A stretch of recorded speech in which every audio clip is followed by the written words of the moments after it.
work session.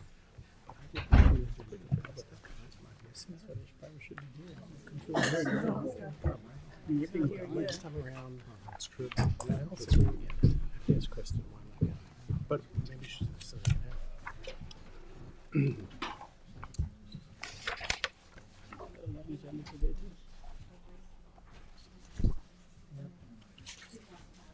I wrote to the Dark Skies lady, and I told her you're in touch with Lily. And it's probably better if Kate works at Reading and Lily. She wanted me to get the number. I said, I don't even know who Lily is, but I didn't say that. I said, Teresa? Kate's in touch. It's 103 that we're taking. Number 13. They just want, no, they didn't want a review, they just wanted a presentation of one of the meetings.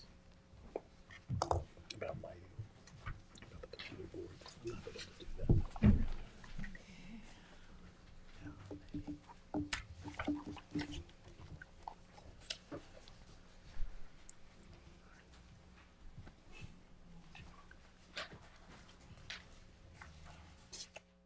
Recording in progress. Just tell me when you're ready, Kevin.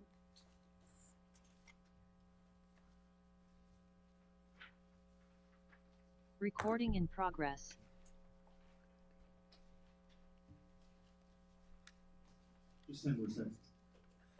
Okay, Teresa. I'm counting.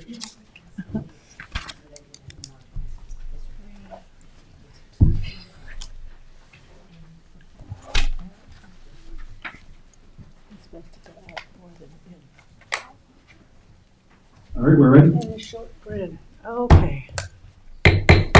Welcome to the February 27th, 2025 Planning Board meeting. And we're calling it to order. Roll call, please. Chair LaFaro. Present. Vice Chair Affinity is absent. The Secretary is here. Board Member Mudu. Present. Board Member Neely. Present. Board Member Fulham. Present. Board Member Glazer. Present. We have a quorum.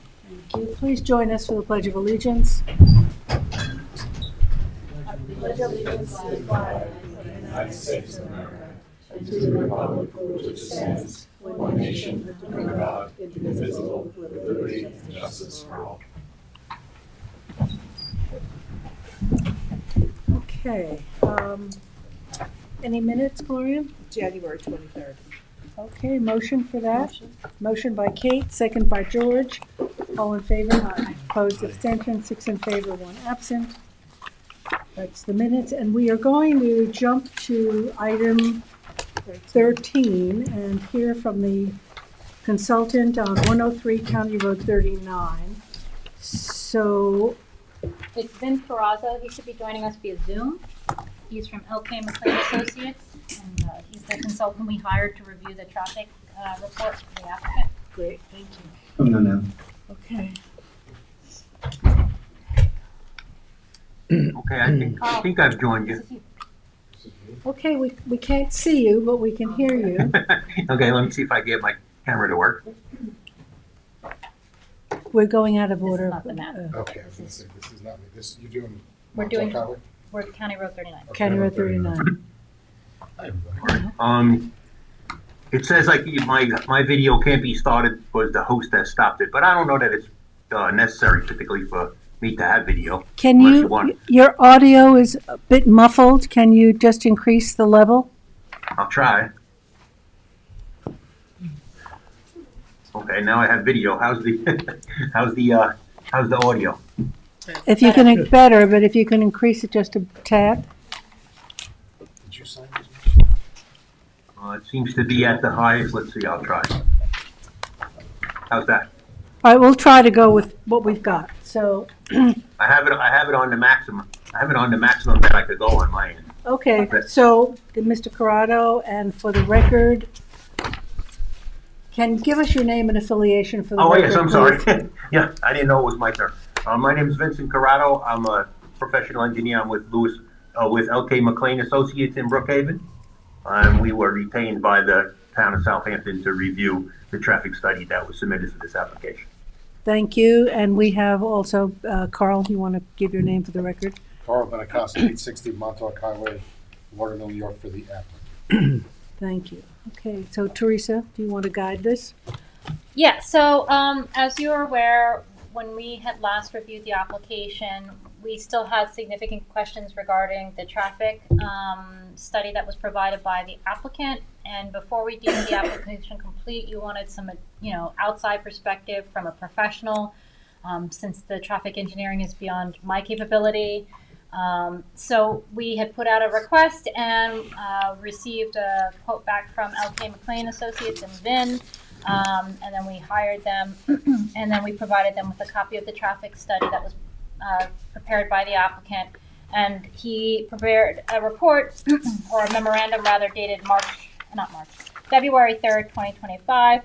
And then we scheduled it here for review so that Mr. Corrado could be here and Mr. Benacasa. So this meeting is to go over that report. And he had some concerns which were outlined in the February 3rd report, but I think it's best to hear from Mr. Corrado. Okay. Teresa, for the benefit of the board as well as the public, what is 103 West or Montauk Highway? Because we're just giving an address. Where is it? What is it? Right, apologies. So the parcel is located immediately west of the Burger King on County Road 39. It's up here on the aerial photographs. The applicant is looking to construct a 14,800 and some odd square foot, 2-story medical office with about almost 8,000 square feet of basement storage, recessed courtyards, and nearly 100 parking spaces, of which some would be land banked. We had some concerns. We had a pre-submission conference application where we outlaid those concerns, and then part of this formal site plan was the submission of this traffic study, and we were going through that process, but we decided not to deem the application complete until we got some feedback from an independent consultant on the traffic, because that obviously is one of the busiest intersections in the town of Southampton. Thank you. That's helpful for me to put all, because we have so many applications on County Road 39 Right. these days. Okay, it's up to you, Mr. Corrado. Yeah, thanks. I want to thank you for promoting this to the beginning. I have a standing commitment on Thursday afternoons, and last time I came, I attended. I had to log off because there was some issues that ran way over, and I left before I even had a chance to testify. So thanks again for that.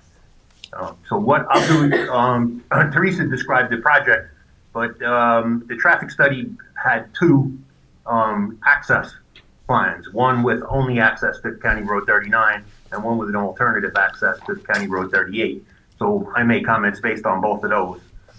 So why don't I just go through my comments one by one, and we could do questions as I go along, or we can wait till the end and do all the questions. Up to you guys. So You identify what County Road 38 is for those of us that that's North Sea Road, and it's the intersection that leads all the way down into the village of Southampton. So we're talking North Sea Road and County Road 39. I'm sorry? Yes. North Sea Road and County Road 39. That's right. I never knew it was County Road 38 either. One is 38 and one is 39. Okay, Just to make it extra confusing. do you want to Yes. hold our questions to the end? Or I do you think wanna- that makes sense. Okay, we'll hold our questions to the end, then. Okay, fine. So I went over the study, and VHB prepared the study, and they're very professional. They do good work, and for the most part, with respect to the technical accuracy, it was done in accordance with all the industry standards for applications like this. But let's go into the comments. My first comment is CR 39 and CR 38 are Suffolk County highway facilities. So Suffolk County is going to have jurisdiction over access and any modifications to either of those roads with respect to that's just a kind of a formal statement that we usually make just to establish jurisdiction. The applicant will have to get a permit from Suffolk County DPW before they have access to either of their facilities. The next item is the number of vehicle trips that this project might be expected to generate. They used industry standard numbers for medical office building. There's a lot of data in the Institute of Transportation Engineers trip generation report in that regard. So the trip generation estimates are for 44 new trips, and that's combined entering and exiting during the weekday AM and 58 during the weekday PM. So that's, again, in keeping with industry standards. Do want to say, though, medical office buildings are not urgent care facilities. Urgent care facilities really fall under the land use of like a clinic, and they generate significantly more traffic than medical office buildings. So I don't know that is the end use. If the end use is in urgent care, it will generate significantly greater traffic volumes. So I don't know what the ultimate intent is. I just wanted to make that clear. The next thing, they used traffic counts from 2022, which is okay. It's in keeping with standard that they're less than 3 years old. They used traffic counts from August, which is good because it represents worst case scenario on the East End. And also, I checked with the State Department of Transportation to make sure that the 2022 volumes were in keeping with current volumes by looking at the continuous count station that they have that the DOT maintains just east of the Shinnecock Canal. So we found that those background traffic volumes are appropriate. Then to look at the impact that the new traffic might have on the local roadways, they used the applicant's engineer performed intersection capacity analyses, and these are relatively small numbers of new traffic. So with respect to operational capacity standpoint, the capacity analyses show that the application would not have significant impact on the operations at the driveways or on the or at the major intersection. Levels of service at that intersection are not good. The only traffic that moves through there without significant delay really is the eastbound and westbound traffic, because the way the signal is set up, it favors the eastbound and westbound because it has the majority of traffic on it. But it didn't show a significant impact, regardless of the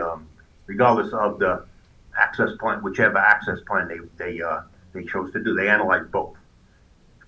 So there were a couple of little anomalies in that capacity analysis. There were some fields that they used default values when they actually had the data available, and they didn't have to use the default value. It's kind of a technical. It's a little. It's just a detail. But if they wind up doing the capacity analyses over based on some of my subsequent comments, it would probably be a good idea to use the actual data. So for the sake of accuracy. Mr. Corrado? Go ahead.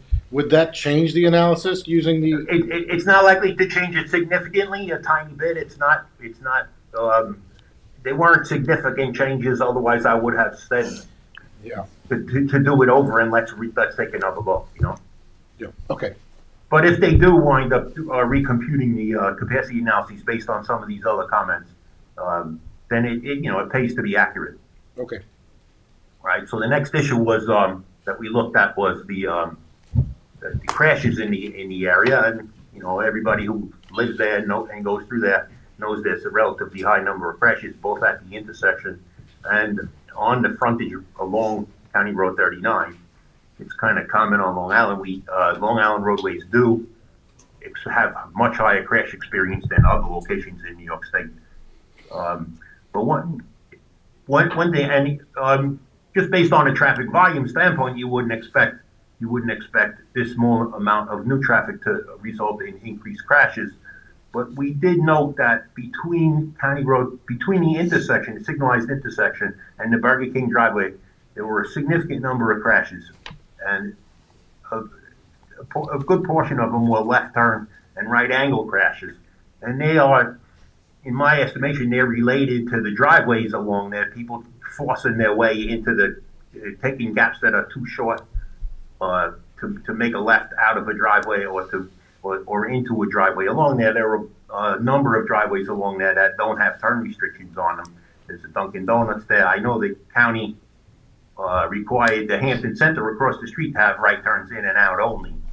So I would think that adding more left turning volume to that, if it could be avoided along that section of CR 39, would be the advisable thing to do. Vinny, could I jump in there? Or, sure. Would you mind? If I Not could at jump all. in for just a second, because Hi, that Tom. was. Hey, Vin, good to see you. that was an area that I did want to explore a little bit, and I appreciate your explanation so far. As their report says, between North Sea Road and the Burger King driveway, there were 48 crashes in 3 years, which you kind of alluded to, and a significant portion were right angle, and left turn. And I'm glad you pointed out the Hampton Rehab Center across the street, which restricts not only lefts in but lefts out. I don't want, and I should point out the comparison to Wilshire Street, which is to the east side of North Sea Road, but with much less commercial development, had 0 crashes.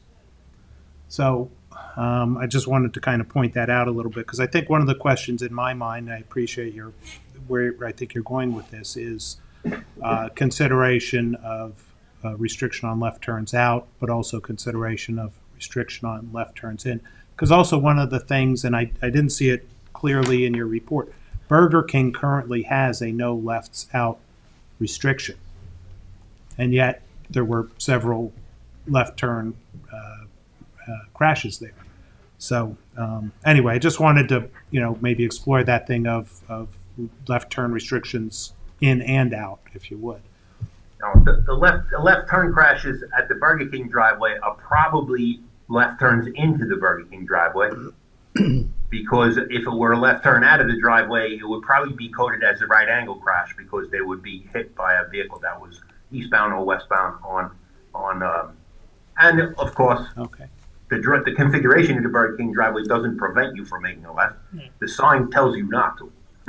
Right. But and that would be, something that you would need to dig down further into the crash reports to see if somebody violated the left turn restriction, if that even made it onto the police report. You know what I mean?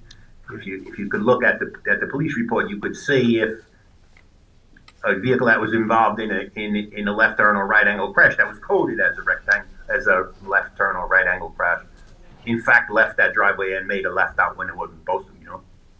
Right. And the driveway is not configured. Like I said, if you look across the street at the Hampton Center driveway, you got to work to make an illegal left in or right.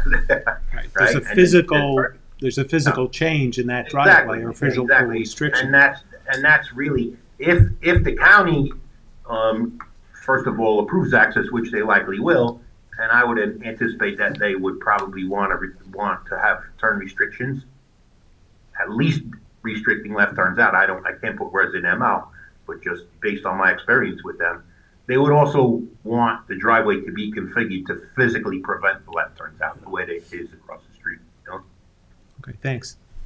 Sure. And that kind of segues right into the next, the rest of the discussion.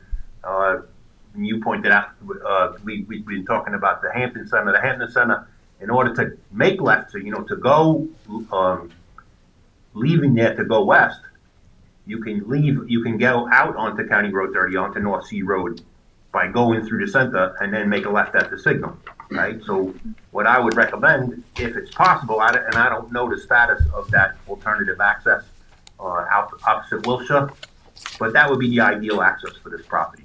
A full movement driveway there, and then another driveway on County Road 39 with turn restrictions. If you could get the full movement driveway on Wilshire, opposite Wilshire, then my recommendation would be right turns in and out off County Road 39.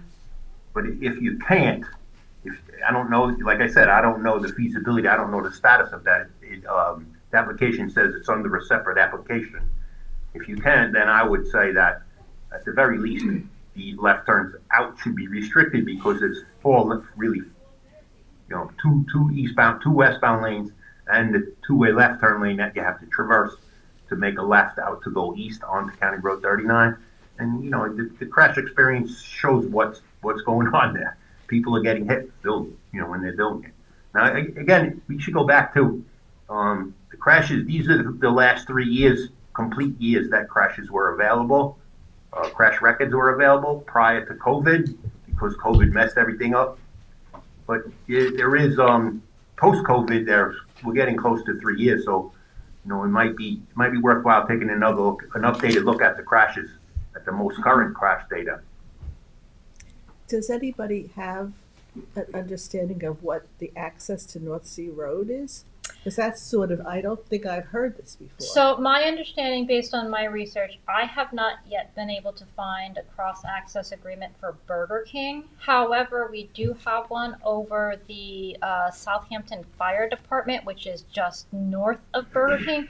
So we would need to get a small portion of Burger King cross-access to get County Road, to North Sea Get to Road. North And it would come out by the fire department, so. when Yes, we- see, along that southerly, that property line there, Yeah. we have we have cross access over the fire department. There is no stated location for it, but it's possible to get. It's just, just- the traffic coming out of the gas station on the corner trying to exit onto North Sea Road and go anywhere.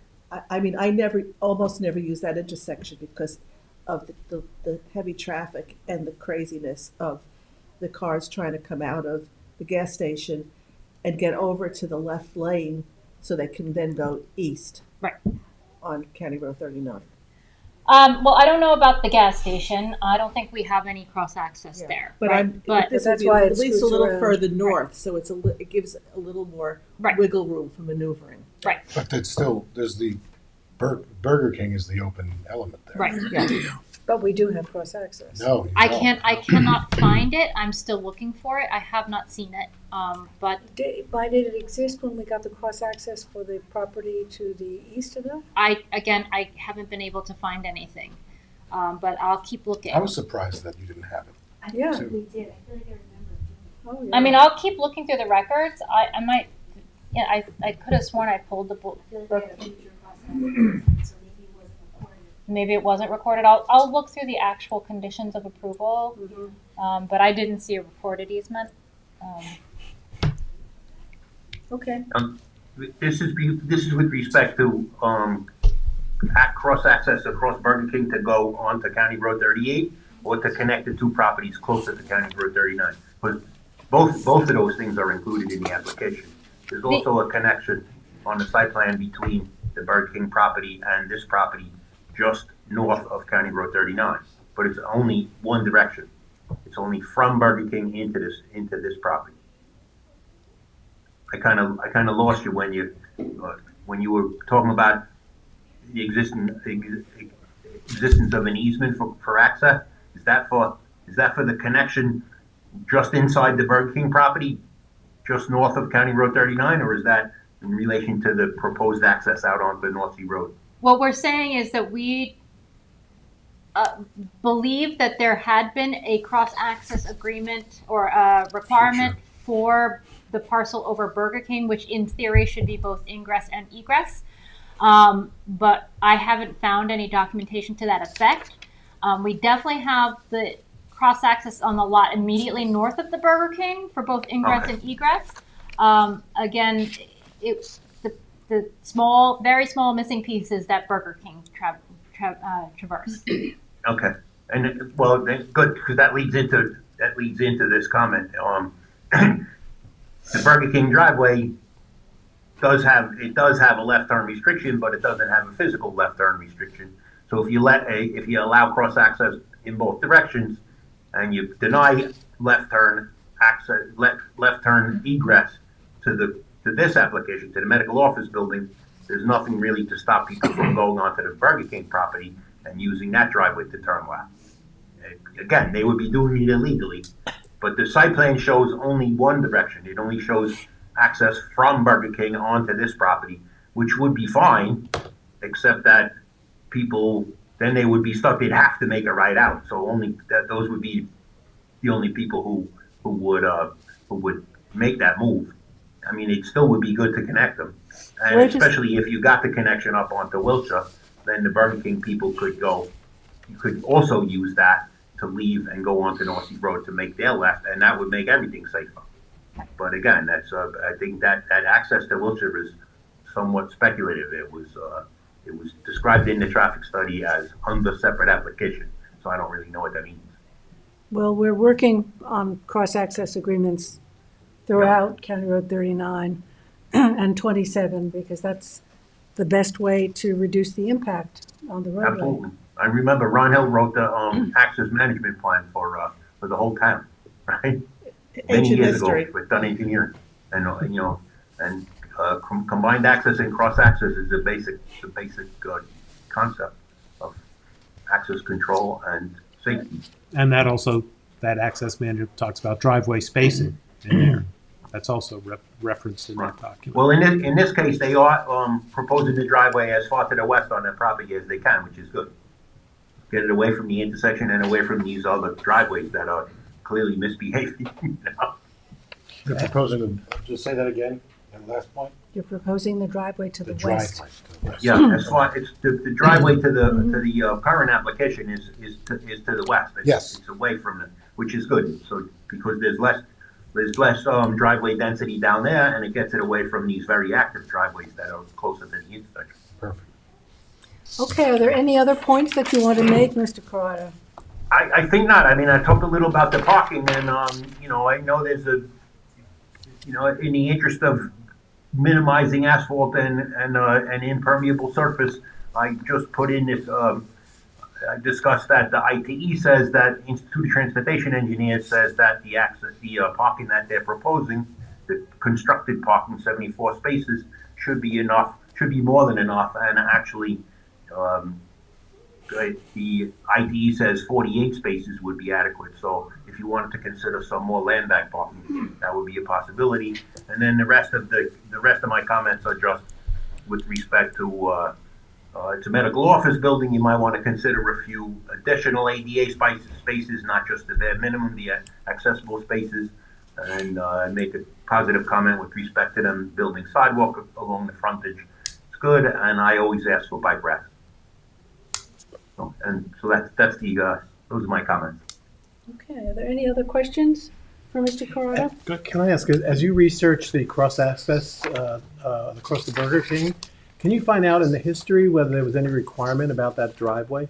Because as was stated, the driveway across the street really prevents you from making the left illegally, right? But a lot of people do unless the driveway is curved properly, right? But I think So- that's been a progression, right? Initially, it Yeah. just be Over time. no left turn, Over and then time. Yeah. and So I with just, the it'd be size- interesting to know what we said back Relatively then. recent. So I did quickly look through the files again recently. The Burger King site plan approval in 1997 restricted the access out of the site for left turn. No left turns out of the site. Again, it was just cursory review. I didn't delve too deeply in it. I don't imagine that they would have required reconfiguration of the curbing there in '97. I didn't realize it was that. old, yeah. And then, I don't imagine that they would be allowed to operate without a certificate of compliance if that had been a requirement. And then, I think more of the more recent changes, other site plans that we've received were like facade changes and dumpster enclosures, that kind of thing, which would not necessarily necessitate modification of the curb cut. Right. But I will research it some more and get back to you on that. Okay, thanks. And it is tough on a narrow site. It's tough to physically prevent to build the driveway so that it effectively physically prevents the turns. Well, you If can you have a look across the divider street- island, Right. a divider island, which we've. Yeah, they tend to be little, Okay. and because you have to provide some radius, for them to turn. But you can see across the street how the bigger radius on the driveway on a very narrow site like the Burger King site, it's tough to do. I mean, I'm not saying you can't do it. You can do something. You can put it. They tend to not put a little tiny island because people just drive over it so long. It's a lump of concrete. So then what it becomes is just a painted island, and it becomes about as effective as the sign. And there had been one on, I believe it's Summer Lane, a little bit west. I forget that first road intersection just west of this location on the south side had a divider for years. And when the county widened the road, they removed the divider. They probably physically were not able to recreate it without making, like I said, a little lump of concrete that doesn't do anybody any good. Okay. Okay, if there are no more questions, we'll review the site plan in the regular agenda today, but we wanted to get you on early because you waited so long the last time and you have an appointment, so no more you. questions for Mr. Corrado? Thank you, Vin. Thank you very much. Thank you, Vinnie. Thank you very much, and thanks again for rescheduling. Okay, let's go back to the agenda, and Brendan, you're Townsend of Noyak Road. It might be on the Zoom, Kevin.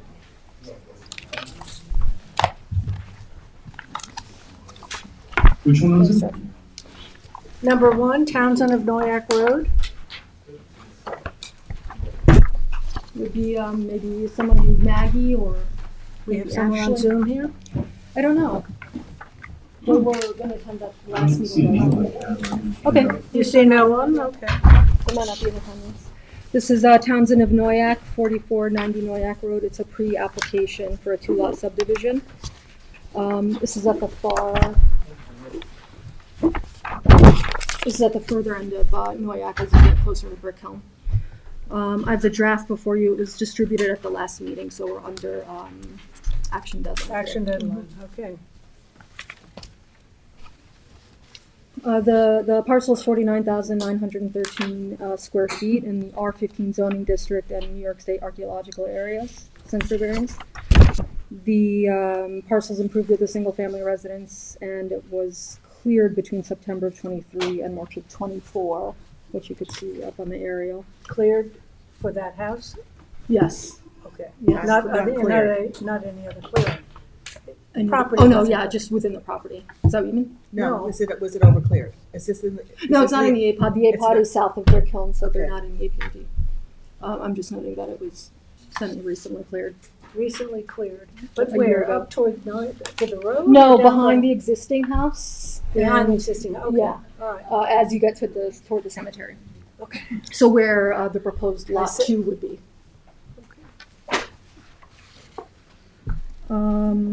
The surrounding neighborhood is all single-family residences within the R15 and R40 zoning district. And it's got the St. Andrew Cemetery just to the south. The requested action is a 2-lot subdivision with a flag lot along the east property line. And lot 1 is to be 26,585 square feet, and the vacant lot, the flag lot, is 23,328 square feet, 20,752 excluding the So, flag. excuse me, Brenda, so Yeah. we have one driveway?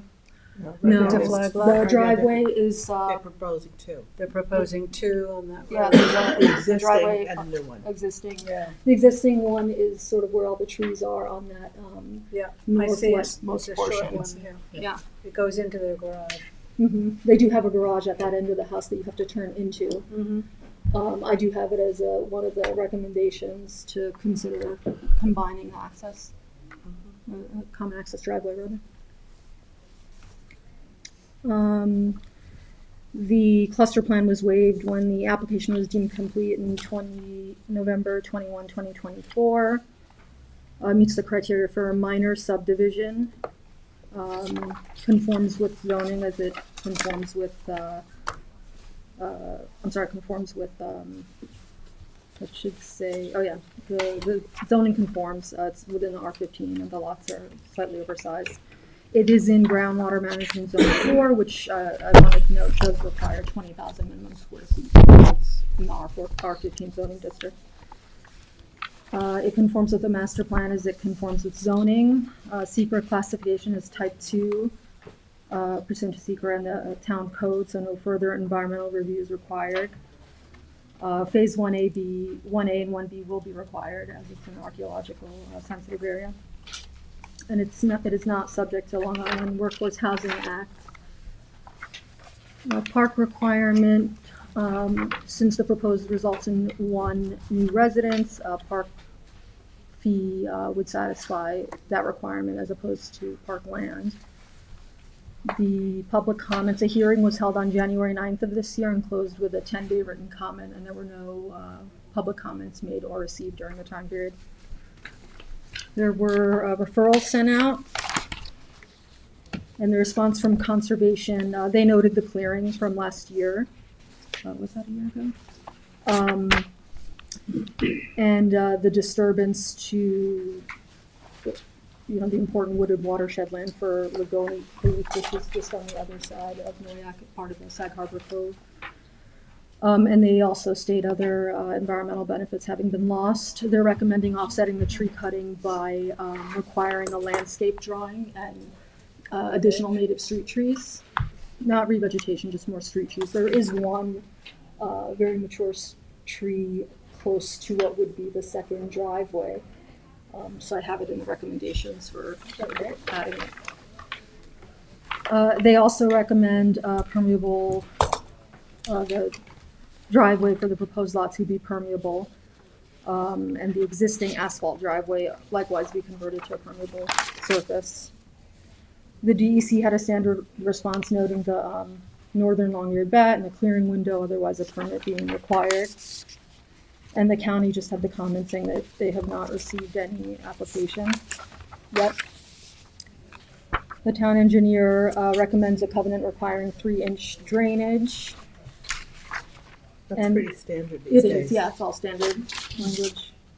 And the fire prevention also had typical comments regarding the street addresses in the driveway.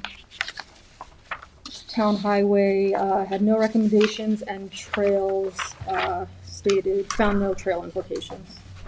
There were no responses to date for the Noyak CAC or Sag Harbor Fire. So at the bottom of page 3, start the recommendations. So the first one I have is that the vacant lot would require a new curb cut, and the applicant may consider having a shared common access driveway. Number 2, the planning board, in agreement with the conservation board's referral response, and having the applicant include a landscape plan with added native street trees along Noyak. I know the typical planting is every 40 to 60 feet. There is an existing mature tree that's beautiful, and maybe consider adding 1 or 2 trees at the existing driveway. And also the permeable driveway note regarding the subsurface drainage to prevent stormwater runoff. Number 3, IA systems are now required for all new construction. 4, the requirement of the phase 1A, 1B for the archaeological sensitive area.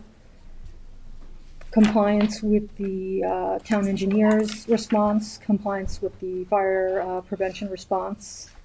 I did also add that the map reflects a fire hydrant that's to the northwest portion of the lot, but there's also one immediately to the northeast, so they should also include that. And then final application should include the Suffolk County approval, and they may proceed to the final stage. Great. Is anyone here for this, or who's representing, who's the applicant? It's North Star Engineering. Have they seen the report? They did. I sent it to them in advance of the last meeting when it was distributed. They had no comment. Okay. And I told them nothing's changed since that one because it wasn't discussed. Okay. And if there wasn't any changes. Are there any comments from us? I do think the idea of a common driveway for both driveway spacing reasons, and if there is to be a change in the driveway, just eyeballing it from here, I think the line of sight to the west from that driveway may be a concern. From the existing driveway? From the existing Yeah, driveway. it is. Even though, so I went there, this is certainly the quieter end of Noyak. Right. Although that's relative to early February, but Right. even when leaving. It still is compared to the other side of Long Beach. Yeah. Even when leaving, watch traffic for a little bit. There wasn't a ton of traffic, but you're leaving, a car could easily come up quickly on that driveway. Easily. Right. There's a slight curve there. Yeah. Yeah, so, But that's a recommendation, not a requirement, because yeah. while that would make sense in some instances, here you have an existing driveway which leads up to a garage. So if you decide to make a common cut, then they have to bring a driveway across the front of the house to get to the garage, which really doesn't make much sense. Yeah. They can Or maybe swing around all it. gets accessed on, but then that's the driveway that we don't like, right? So, It's a short driveway that's existing, so I Yeah. think they can think about it. Okay. So, make a motion to adopt this report by Kate, second by Gloria, and all in favor. Opposed, abstentions, 6 in favor, 1 absent. Thank you very much. Thank you. Thanks, Brenda. Claire? Just to figure out how to do it. Yeah, Claire here? There you are. Yes. Watermill Building This is the way I Supply. configured it. Okay, digs into a box. Box. Wow. By the This pound. is new stuff they've submitted. Got a couple people, right? So if you want to take one. Okay. Okay. And I have, I just updated the report slightly, just on the comments that we had. These are all the same? Those are all the, there's like a set of them. Oh. And I'll have the applicant explain them. I thought I got them all. Okay. So do you want me to pass out both the pre-app and the subdivision? That makes sense. Somebody put it The together. site plan? Yeah. Yeah, that makes sense, right? One site plan? That's the- You need some more chairs? That's the One more subdivision. today. One more Yeah, there should Pass be it one. down. Take a look in the hall. For you? Yeah. Okay, you want the site plan? I don't need to get a chance to They should be put together, I mean, Oh, they're all the same. They're all. Yeah. I think I'm good. there should be a clip, so take one of them. And that is subdivision, can you pass it on? Okay, yep. This is your report. Yeah. Take the one with the clip. Okay. That's Okay, here's the Claire's report. one. Okay. Oh, wait. That's the pre-app report that's coming, and here is the Two site plan. copies of pre-submission. that. So, I think overall, when we discussed this, there was a concern about the amount of development going on the property, splitting it, the new 15,000 square foot building, and then access to the property in terms of the two curb cuts, and then how you circulate around the property. Also with cross-access, I do have a plan that shows how there is cross-access with both entities on both sides. So I have a little plan that shows that, but we can talk about it. I'll have the applicant kind of explain, they've submitted you additional information, because they've been going through this, they've been analyzing this, and they had the plans. So they put it together in a packet, and I'll have them explain it to you, and then we'll go forward in terms of the comments and recommendations. Okay, should we be looking at a particular sheet here? This one's, This one, yeah, that's a the separate watermill packet, lumber yes. project. Okay, good. So I'm Robert Fischetti, I'm the attorney for the applicant. I have with me here Tom Farrell, who is one of the applicants, and Ron Hill, who is our DOT consultant. And then we have gentlemen from the Rayner Group here as well in the seats. And we also have Tommy Nickman, who's the head of operations for the business. So, I mean, I just want to kick things off by saying we really appreciate the feedback from our meeting 2 weeks ago. On page 2 of this handout, we itemized everying we heard. And Page 2 of the color app. Page Yeah, I'm sorry. 2 of that one there, this sorry. one, okay. We itemized everything we heard, and we tried to be as responsive as possible. And that includes sharing multiple options and iterations of circulation through the site, including what we think might be preferable, and also shifting the location of the building to address a concern that was raised here at this table. So we think we're heading in the right direction. We think it's improving, and we want to be responsive and collaborative. Much appreciated. So as you sort of go through this color, the package that has the color for the front, you'll see, we put the existing site plan at the front just so you have that as a reference, but circulation plan 1 shows existing conditions, which is the first with the colored arrows. Well, so actually that's existing. So then circulation, actually number 1 is the next page. It's about 4 pages into the color packet.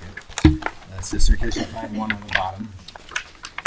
And that was what we came in and had proposed. And, when we heard your comments about the pinch point on the east side, and we have there was concern about the parking in the berm on the southeast corner and the traffic flow and the curb cuts. So what we did is, there's several here, but the next page is on this page, you see circulation plan number 2, where the building was moved, the proposed new building was moved over significantly to the west. This opens up a direct shot from the curb cut across from Rose Hill to make a straight shot for trucks going into the rear. Am I looking at the right Back- page? Yes, it should Page say plan number C3 2 one. on the bottom. Plan 2. Yes, exactly. Circulation plan 2. Yes. Okay. So this modifies what we were here before you with. Okay. Yes. That building is quite. It's moved much further over. We do feel that the flow of the traffic still keeps, keeps the trade professionals and the delivery trucks and the regular customers sort of separated and organized as best we can. But we understand that we did want to see that we did explore other options. So on circulation plan number 3, on the next page, you can see that this is a hypothetical of if we kept just the existing curb cut. And it gets a lot of bottleneck here. There's a lot of traffic through the parking lot, and there is, it doesn't create the same organization that the double curb cut was. I will point out though that before I forget that plans 2 and 3, the one before you and the one just before, we've taken away the parking on the southeast corner, and we've left just the berm. The vegetation in the berm will remain, which I think will make a very different approach as you're coming down westward on Montauk Highway. It's not going to be just a sea of parking there. It's going to be the berm. It's going to be all that. So and you can see that on circulation plan number 2 as well. Remind me, the red and green, which is, If I may, Yes. so the red would be large trucks like semis delivering lumber. And the green, we really should have 2 colors because the green in the I would front. be green, I'm going in to buy some Yes, washers. exactly. Okay. But, there's really, and I think this is worth noting, there's 3 types of vehicles coming to the site. There's the green, which is the passenger vehicles in the front, but in the lumber yard in the back, there's 2 types. There's semis, trucks offloading lumber. Yeah. There are trade professionals, pickup trucks, things picking up. So maybe we should have 3 colors, but Okay, and the green in the back is the trade pro, the green in the front is a passenger vehicle. Okay. And there's a key up on the top right there. There's a little Yeah, legend. too much to look at. No, I So understand. have you We- come we- to 4 yet, with No. one center? Not yet. No, so then we have, yes, plan number 4. So that moved the driveway to the middle, because I know that was talked about a little bit. It creates a lot of turning issues, because semi trucks that have to go in and make a hard right, it creates a lot of problems. It does not line up with Rose Hill Road. So we don't find this one to be a particularly enticing plan. We do think that really the 2 curb cuts allows for the most organized flow of traffic. We did go one further with plan number 5. Again, a single curb cut opposite Rose Hill Road. This I don't think they have. I don't think we have. Oh, this should be, we submitted that. Oh, no, I'm sorry.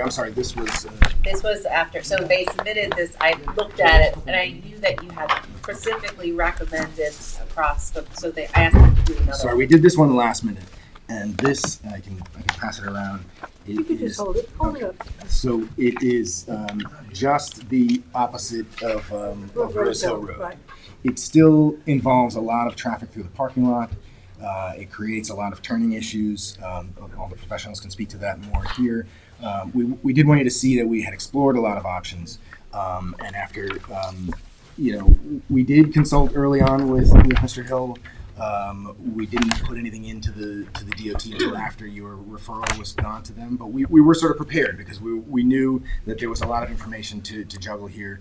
We do feel, and I can let Ron speak to that the 2 curb cuts is sort of the best approach to organize not only the ingress and egress, but the internal traffic to allow for the best maneuvering of everyone.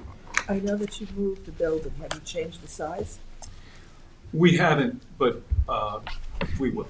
That was raised by this board, and I would only ask for the building in the rear. We're basically reorganizing covered area. In fact, the building in the rear has less area under cover than there's there today. So we're respectfully requesting we can keep the size of the building in the back. The building in the front, we'll look at tightening that up. And if I may, the reason that's the way it is we're trying to have our customers come not only for luxury bath products, for toilets and things in front of the wall, but piping, fittings, valves, and we want to have a deep inventory of things, so whatever they need we have. But this 15,000 square feet, at our last meeting you advised this was the maximum. We're going to look at shrinking that building. Have you, first of all, thank you very much for doing all of these variations. It's greatly appreciated. It's what we were looking for. And, Cooperation is great. you move the proposed retail building west.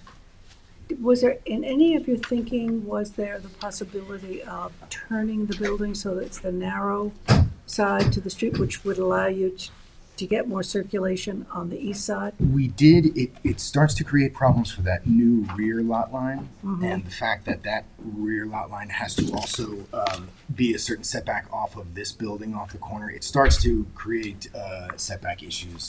On that unloading open space here, right? Yes, yeah. So we did look at that, but it complicates things quite a bit because of the area needed. As we shrink the building, we were looking at taking that north wall and pulling it down to shrink the building.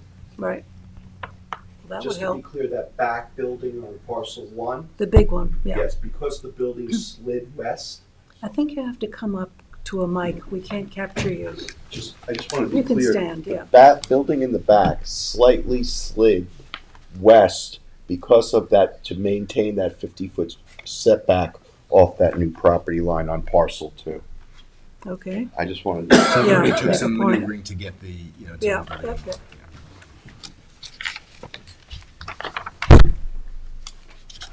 I like the fact that the berm is gonna be replanted, it'll look good. Yes, Agreed. and we Agreed. want that to stay. One of the nicest things of your property. Good looking to start with. Agreed. Very, very different from the first building. Yes, it reorganizes the parking lot, gets everything more off to the sides. I got a free hammer when you first opened that new building. Is that right? Yes. Plan is, so, the things that we were thinking about and the ideas that you captured, all really boil down to wanting to have one entrance and exit that would alleviate, the traffic and turns on County Road 39. So. Montauk Highway, or- yeah. I'm sorry, I'm on Yeah. Highway. Yeah. When you say one entrance, you mean a single or you mean one in, one out? Single entrance and exit, one curb cut, I think is what we had discussed. And so the plan number 3, do you see that as a viable plan? To me, it does seem like the circulation is viable, moving the building to the west or reducing the size of it. I wonder with plan number 3, it looks like maybe you shifted the lot lines a little bit too, or is that just the trick of the eye? Was still from the moving of the building. So plan 3, even though it doesn't have a second curb cut, the building is still moved over. Yep. So that the plan 3 also shows the building having slid over from what we were here with 2 weeks ago. So Okay. Is that a viable plan to have one curb cut? One, we received comments from DOT. They had seen this proposal 5 years ago, 6 years ago.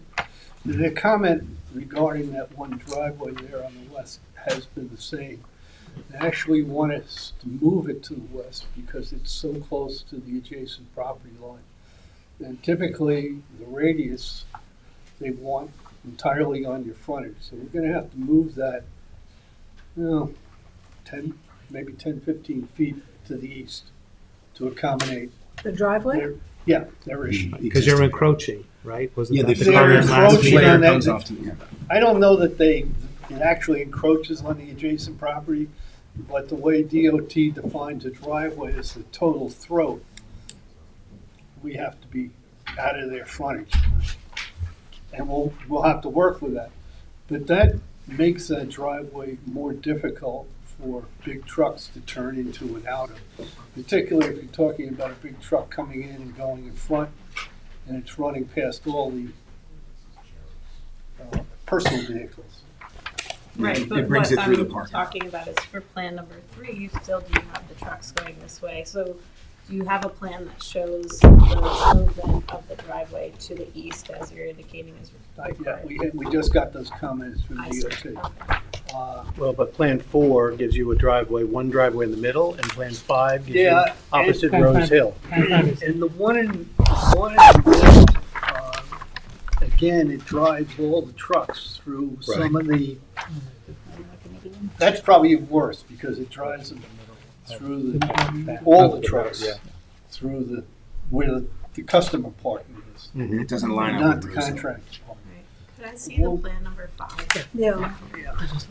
Is What I would 5 is the same as Yes. the one driveway but opposite Rose Hill. Exactly, yes. is to, Well, It's 5 two. bifurcates the circulation, doesn't it?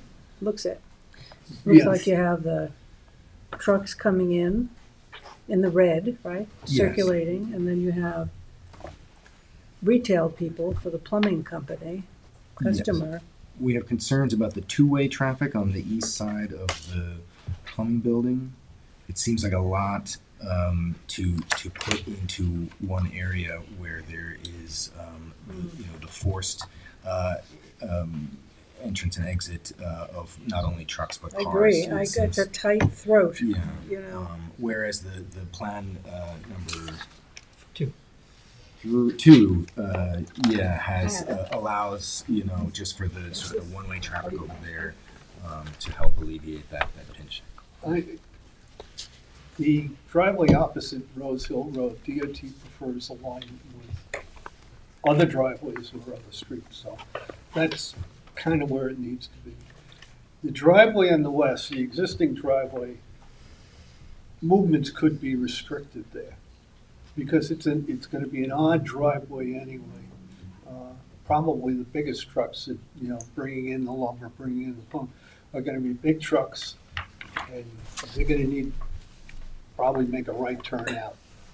They may make a left turn in at the main driveway, but they'll make a right turn out at that driveway. Well, you have a So- lot of experience with this, because this is how you're operating now. The big Yeah. trucks come in, so you have experience, yes? Yes. And would- how does that work?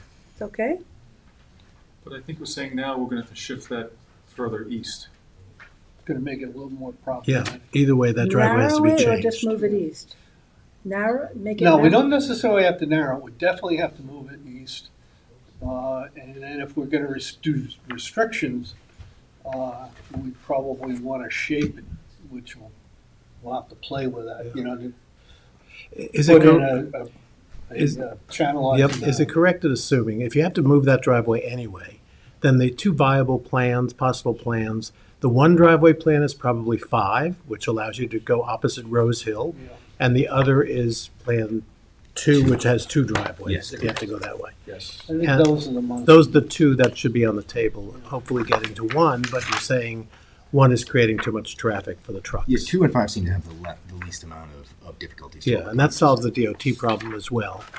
Yeah, although you haven't seen a plan that solves that. Oh, okay, right. 2 still has to have an adjustment of the driveway. Ron, Yep. when you're speaking of restrictions on the western driveway, current driveway more or less, are you thinking about like that might be in only and everything would cut, and Well, the eastern one might be in and out or something like that?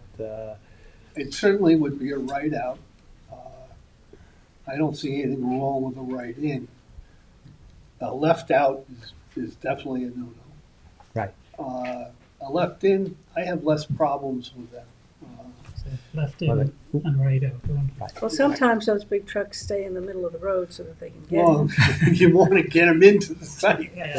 Right. We want to Yes, get them but off the that- road. That's We also live an there issue. sometimes. So usually the one to the west can be a left in and a right out only. Well, maybe a left in too. Yeah, but that's what Work the left work in. that with the, Left in, right in, yeah, maybe. right out. No, No not a left right in, out. right in. Let all the lefts Okay, out okay, are at the okay. primary track. Okay. Right And in should be opposite road, so. if appropriate, and you were here for the conversation we were just having about the previous application, talking to Vinnie Corrado, a channelizing method, We'll because see, yeah. we all We'll know see what we can signs. do. Sometimes people obey the signs, and sometimes people don't obey the signs. As an anecdote to that, think about the access of 7-Eleven onto County Road 39. Right. There is a channelizing there, I live there now. It had a no left turn sign in the middle of it, it was taken out by a fatal accident Right. maybe 10 years ago.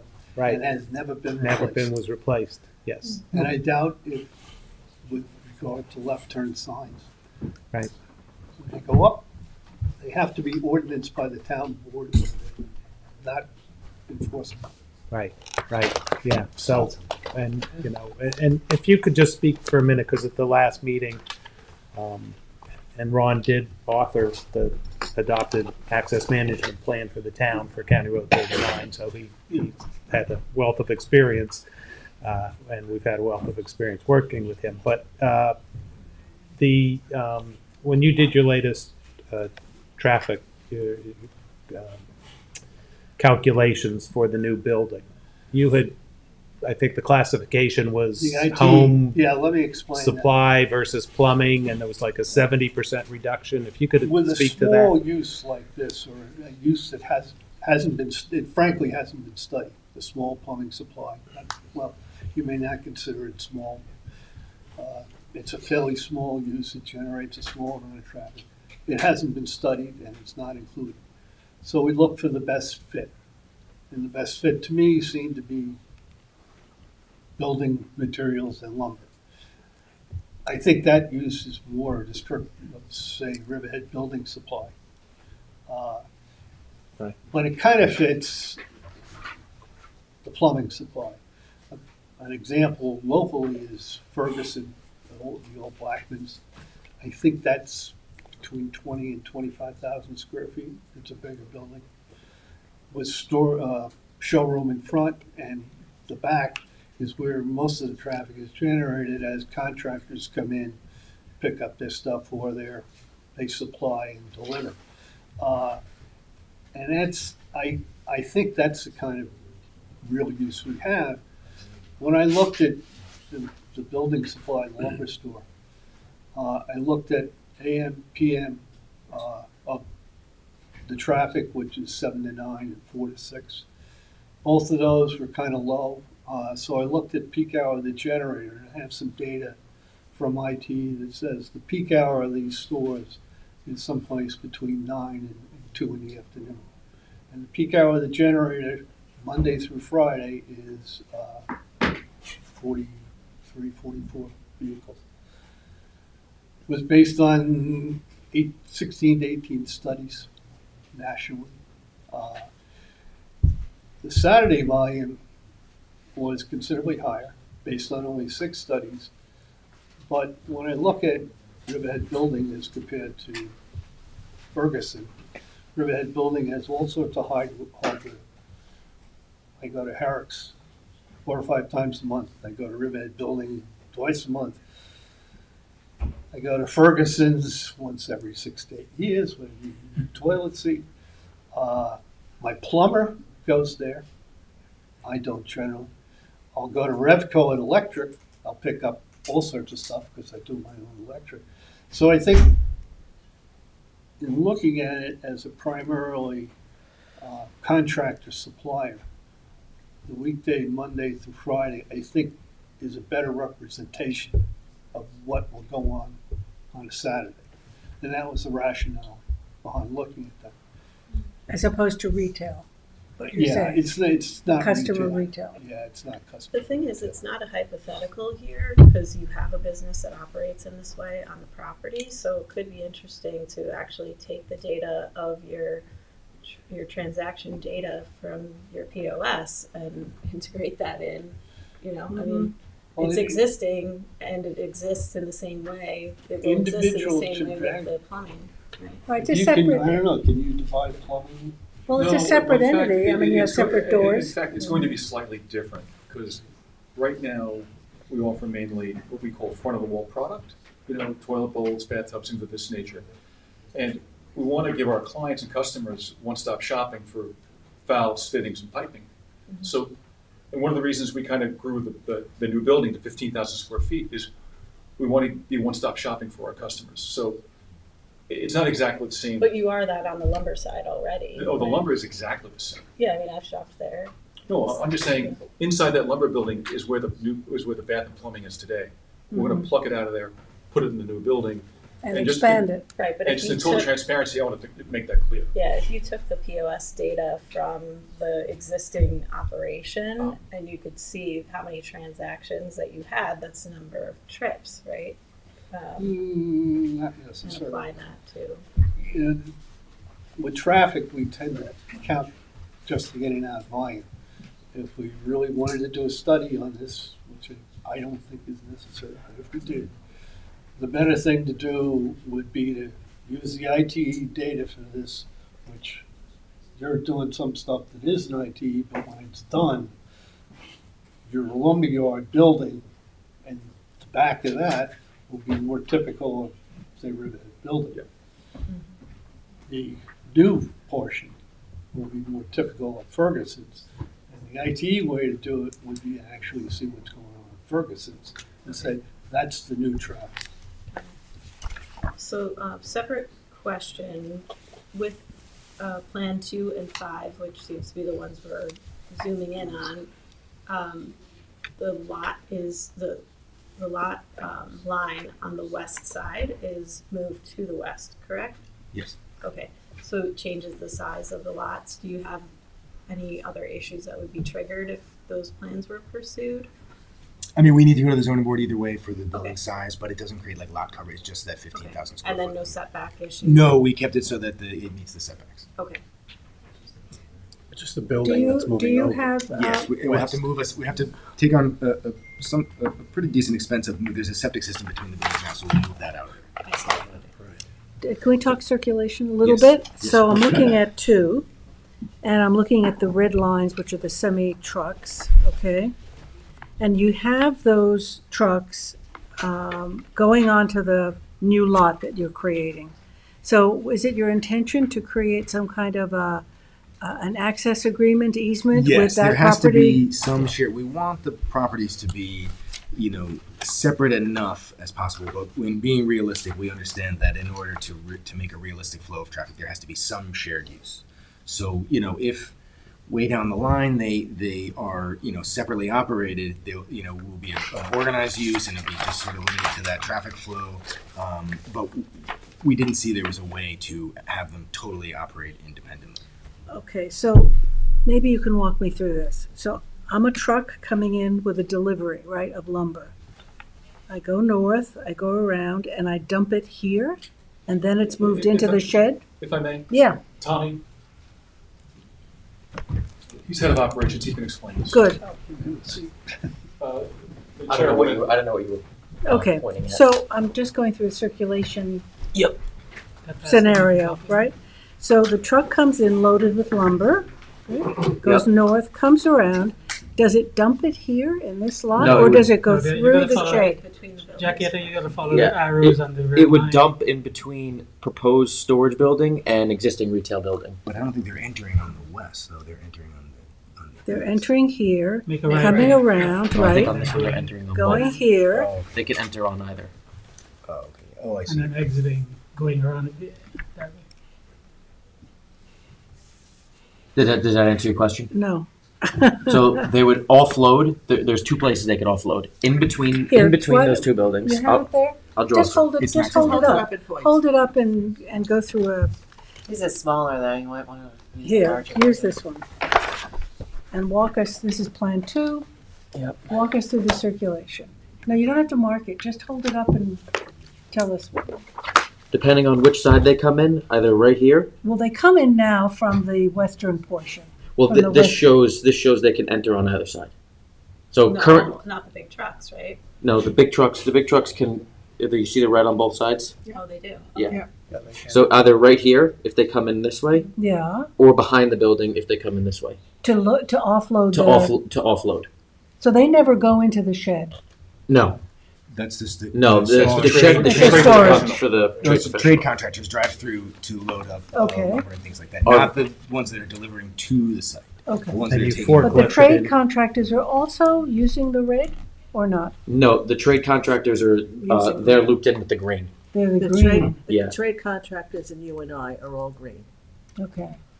So the only people who have access to drive through the building are the trade contractors. The vendors who come and drop off all the material, they're annotated in red, and they would either drop off between but right behind the existing building or behind the proposed new building, depending on which way they come in. Okay, so the property line of the new piece that you're carving out, Mhm. just trace it with your finger, right. Have you always keep your storage shed in that spot?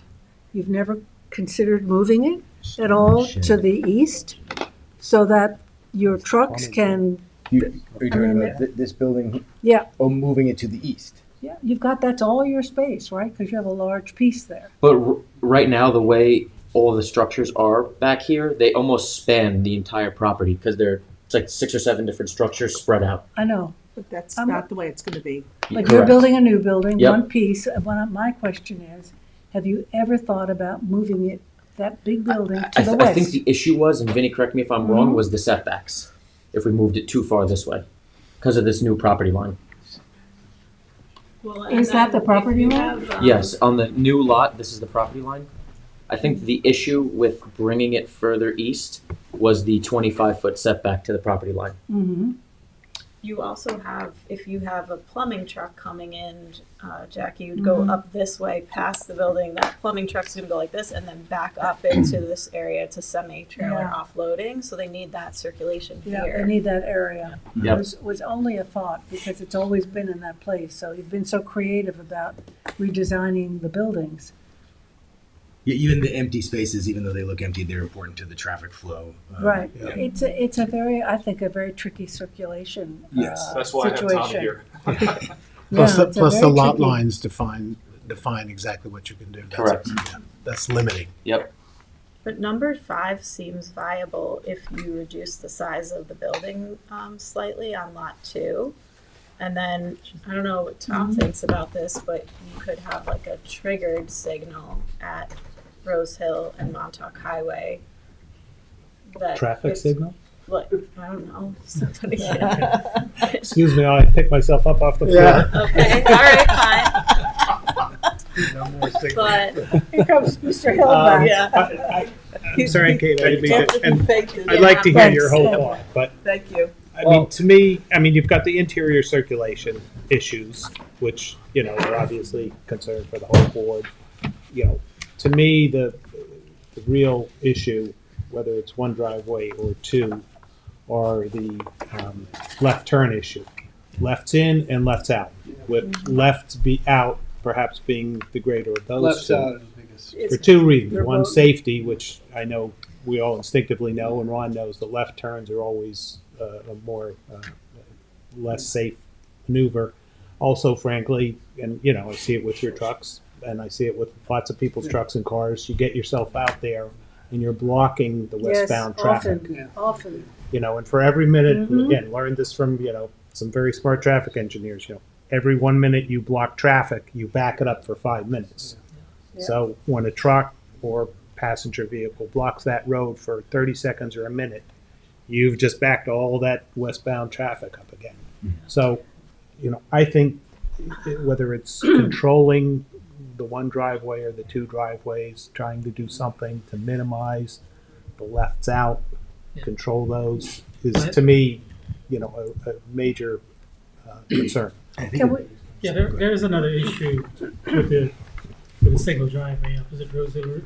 So if you look at plan number 2, there's not a colored version, but it's the city plan.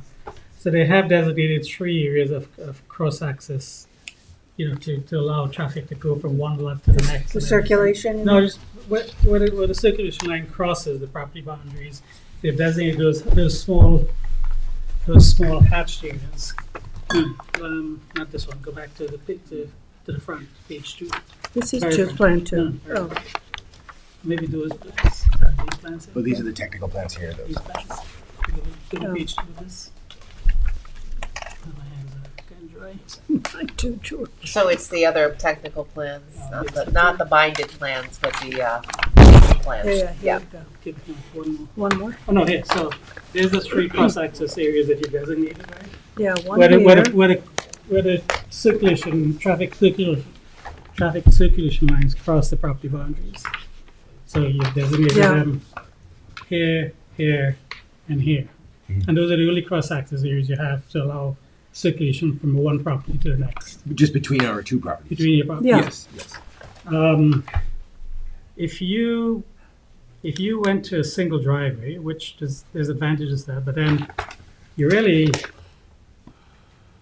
this entire section of roadway coming in has to be a common driveway access to all properties and all buildings. Because it can't just, these can only be served by crossing the lot one. Yes. So that creates a big. I think the cross access will be the insurmountable? entire property. Right. It's going to be. They're not gonna put, there's trucks and things, just like BMW, the whole thing is open, you know what I mean? It's going to be the whole, it's not gonna be, you can only do this 20 feet, because you can't, When you don't can't even block have it a with viable trucks. plan presented for option 2, right? Because you're saying you're gonna have to move that driveway to the east, and there's not even enough room there, so I think we kind of have to look at. And I think if you use that driveway to the east a little bit, and that really should be a left turn in to enter the site coming east, and only to a right turn only going out. So you don't really want anybody coming in and turning that right. Which, the westerly one or The west. West, yeah.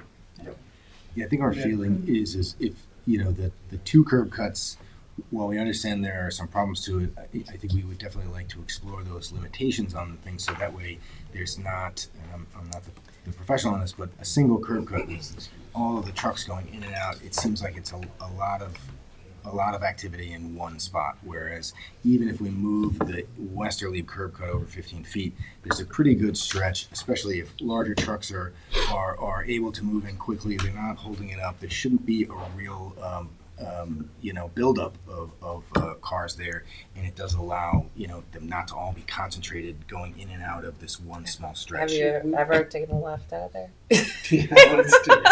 Well, I think this will alleviate some of that, though. There because- are a lot of the special trade contractors, they're all going left. It's bad. And they jam up the traffic. Right, so that's what we said. We going west. restrict those left turns, but still keep the second curb cut. I think that's sort of does a little bit to solve both problems, in that we're not all going through the one space, One but would there's hope. not people making lefts out and slowing things down. I have a question. Yeah, go ahead. Have we looked at cross-access, general cross-access to this lot? Anthony, can So you we bring it up? have 2 cross access in place right now. Okay, let's take a look So, at those. but it goes to Scuttle Hole. I've gotten 3 copies if you could share. It goes to Scuttle Hole Business Park, which is to the east and being constructed right now. And there is a retaining wall, I believe. I meant to get out there in between, but I didn't. There's a training wall there. So there's like a limited area. It's from that green spot, and you could go north probably, but that's where they designated it. The other one is that office, which is a vet? No. The one in the landscaping front is a business. vet? The landscaping business. Yeah, they're And they had a small cross access that it kind of doesn't make any sense to even implement that, but because it's such a small piece of property. But those are the 2 ones that are in place. So one Go ahead. immediately Yep. Where's the second one? here, and where's the other one on the It's other right there. side? It's right. It's It's on on the the green, green. My little green. I'm trying to get something Oh, that here, pops. here, yeah. Got it. yeah, it's Yeah. on the front. It doesn't This one really. It doesn't do. No, that there much is a to cross solve. access with that parking lot to just touching like the handicap spaces, very near the handicap spaces on your lot. But again, that I don't know if that makes sense to Doesn't actually do us implement. anything. Yeah. There's a problem with connecting that spot back because, Well, you have the size of the trucks. well, that too, but the area behind the buildings tends to be secure.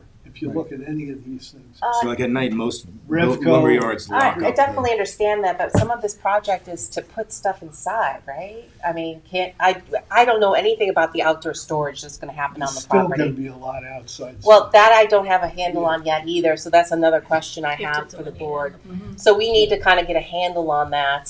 Even But just yeah, I activity understand what you're wise, saying. it's, there's going to be Well, even forklifts and with things like that. pickup There's things in that the site, Yeah. you're not worried about somebody coming in the middle of the night as much as the guy picks up 20 2x4s instead of 6, and he's got it at the building place. You check out with a ticket, and the guy sees what kind of lumber you have.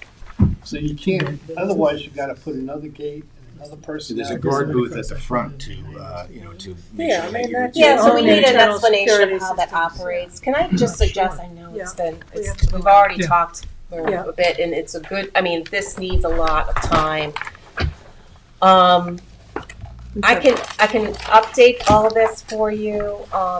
I'd like to do, I'd like to put some more information in here. I wanna get a handle on the parking, outdoor storage, and maybe you and I can meet in the next week, so we can get you reports to go forward. But I do think we do need a traffic study. I really do. I think it's hard to make a determination of like 2 exits, 1 exit without you having a traffic study that Ron and Ms. He'll prepare, and then you get an expert to weigh in. It's an important project. It's not small. Yeah. You know, so that's my recommendation. We need to kind of define a scope. Can you? Because I'm just doing small stuff now. Mm-hmm. So if we're talking about doing intersection counts and capacity analysis, we're gonna have to send that to somebody else. Okay. So it depends on what you think is the scope.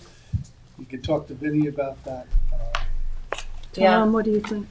Well, I think Claire brings up, some of the important points to be considered here, along with, and I would like to give less of a glib response to Kate's mention of a traffic signal.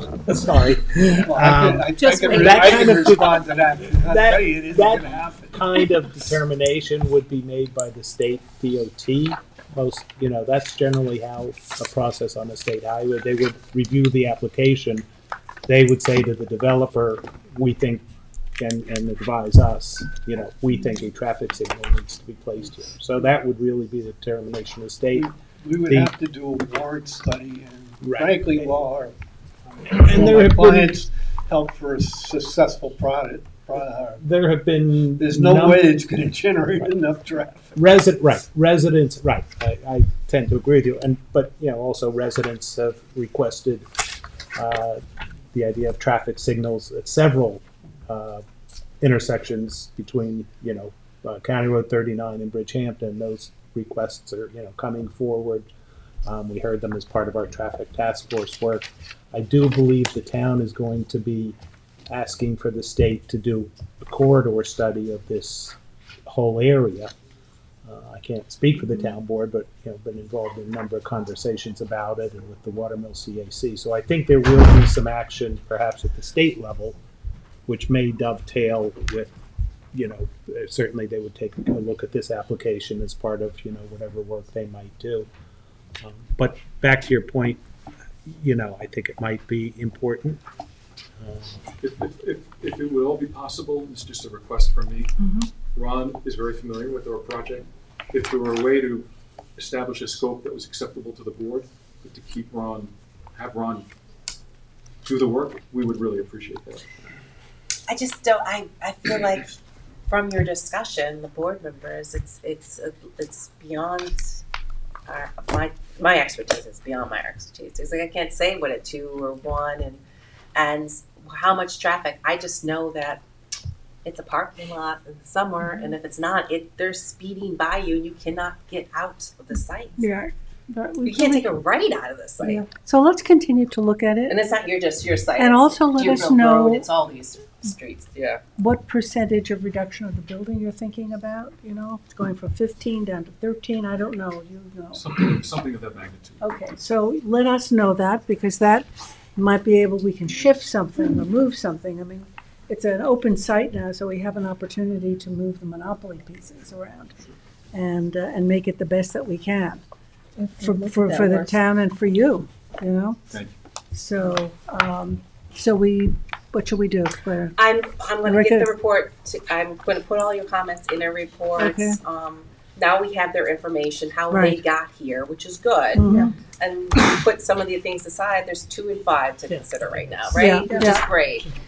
So I'll put that language in here. I'll give it to you next week. You and I should meet early next week, and then we could get a game Good. plan. But I'm going to write something up about a scope, For just traffic. kind of based on similar projects of the similar size. Right. And unfortunately, I think it's a traffic study with counts, but Claire, even with 2 and 5, 2 would still have to be altered to accommodate that west driveway, the move of the west that driveway. makes sense right? to me. Yeah. Should we do that first? How, So you have the altered driveway. yeah. How far? That is 2, like a new 2. How far do you have to move it? East, right? I'm not sure. think 10 feet, 15 feet. And if you're going to do that, if you're recommending that maybe one of those driveways be restricted, no left, then design the driveway with that special divider, turn, the restricting turn, Divider. because it's going to be a wider driveway then.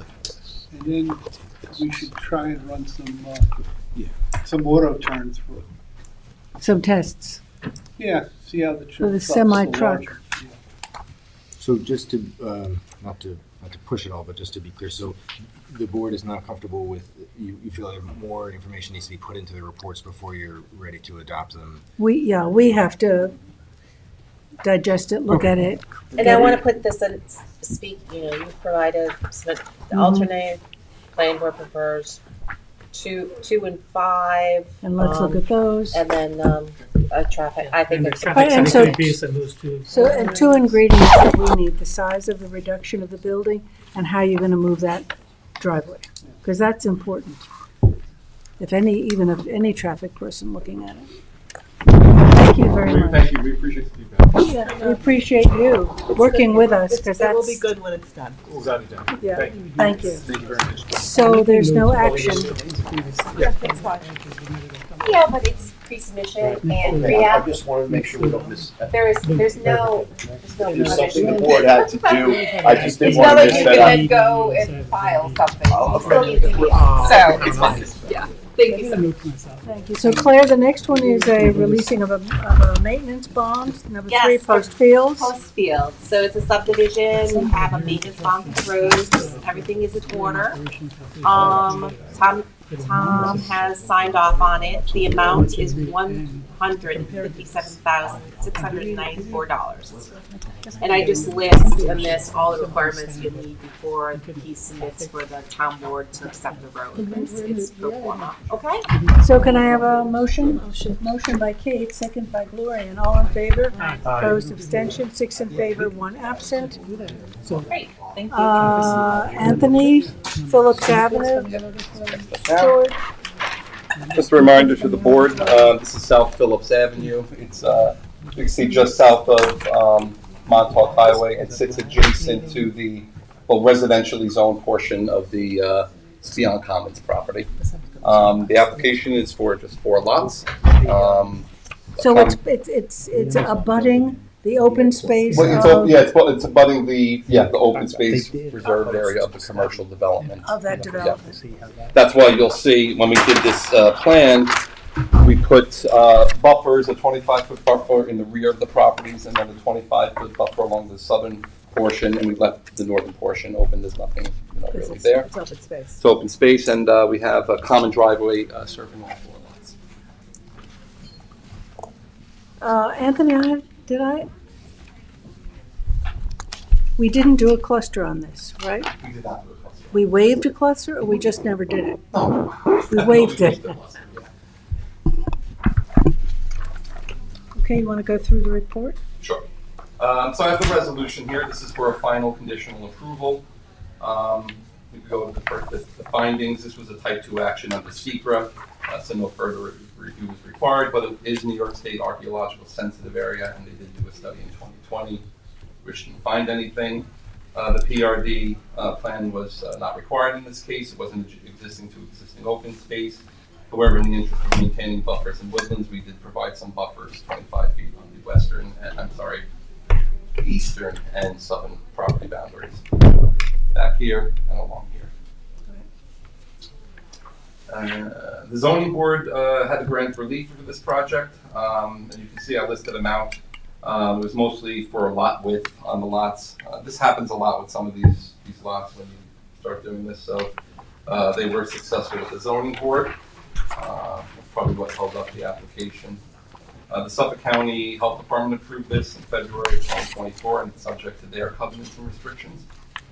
We had a hearing on this on December 12th. It was followed by a 10-day written comment period. There was no comments received.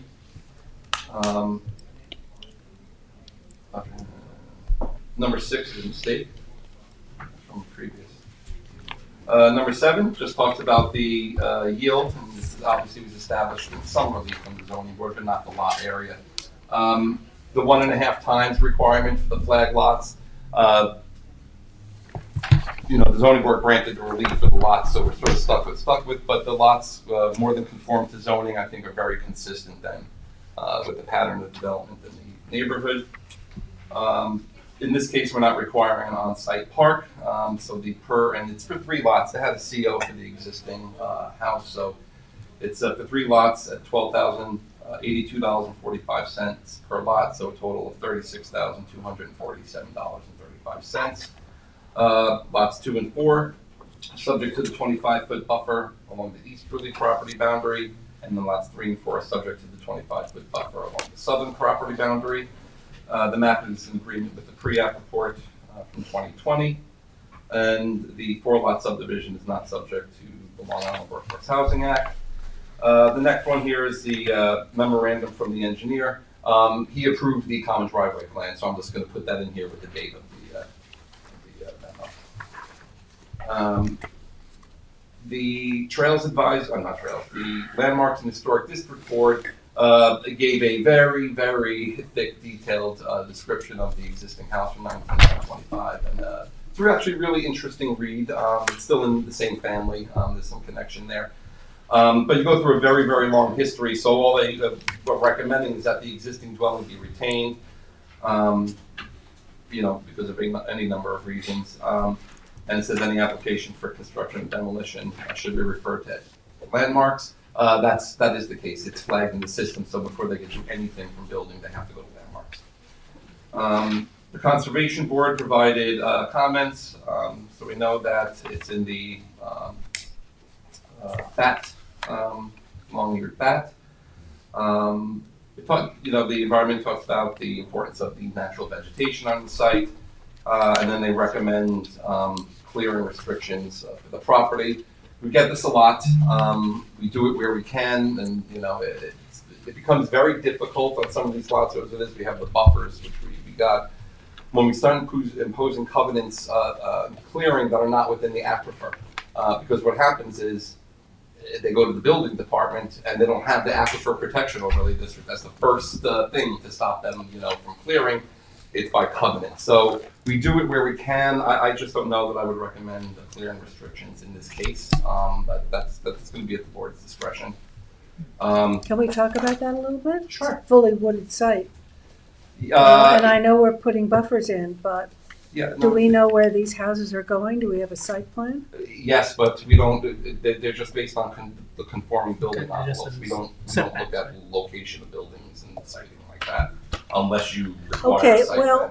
But we've confronted this with several subdivisions, and what happens is that they wind up being overcleared because the contractor or the builder comes in and says, well, I couldn't put in the septic because all these trees were in the way, so we had to cut the trees down. They build houses that are too big for the lot to start with. So we had talked about requiring some kind of limitation or construction. Well, to that point, in this particular case, aside from the buffers that I recommended, if you're requiring clearing restrictions through the covenants, then we would then put in that it would have to be delineated by your, the snow fencing and everything else, and prior to issuance of a building inspection. But if you don't impose those, there's no aquifer protection here, so there would be no recommendation. They could then clear cut the property. So it's right. So we're trying to. Yeah, and listen, it's very common for the Environment Division to give us these types of comments. Well, there's so few. Look the vegetation that's left. Yep, no, absolutely. I was, trying to get a sense of how this property, 94, there was nothing there. 96, this whole property, if you go back to the 30s, you can see it was all farmed. And so since the 90s, you can see the spotty vegetation starts coming back, and then it's obviously filled in. Can you zoom out a little bit? What's it, zoom in? Can you zoom out a little bit? Oh, yeah. It just mentions the proximity to Seatuck Creek, and so I just was trying to orient myself to that. Is that down to the left? Okay. Pretty far away. So what you're saying is we have no mechanism. Aside from doing a covenant and imposing the clearing restrictions, that would be your mechanism. But there's no aquifer protection requirement. Did you say you don't recommend a covenant? I'm recommending the buffers in this case. We do a lot of these clearing restrictions outside of APOD, in Shinnecock Hills, for example. A lot of areas of the town where, they're on the opposite side of the Aquifer Protection Overlay District and fully wooded. I'm left here with this scenario, so I defer to the planning board, but it becomes very hard to monitor properties like this. So it might get missed in the building permit application process. It will be missed. So why is it only 25% of 25-foot buffer? Why don't we put a larger buffer in? Well, I think you're just trying to screen the existing properties. The lot area, they're not tremendously large lots. You start putting in a 50-foot buffer and clearing. We try to generally keep them buffers within the building setback, so because they don't affect the buildings as envelopes. So that was the rationale behind it. The town Office of Fire Prevention provided comments. There's public water and hydrants out there. Eastport Fire District had no comments. Trail said there's no trail implications, and the Suffolk County Planning Commission said this is a matter for local determination. So I recommend approval of this map subject to the following. Any revisions required by the town engineer, if applicable, but I think he's already approved the common driveway, so I think that's good. I'm going to put that in here. Do you have can you throw the plan up? The plan's right there on the table, actually. Oh, you don't have it in the system? I probably do. Let me just make sure.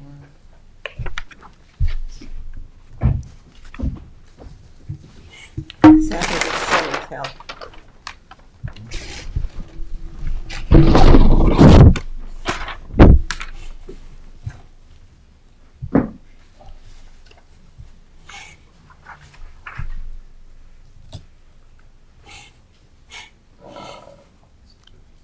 But it's up there, Jack. You don't want that.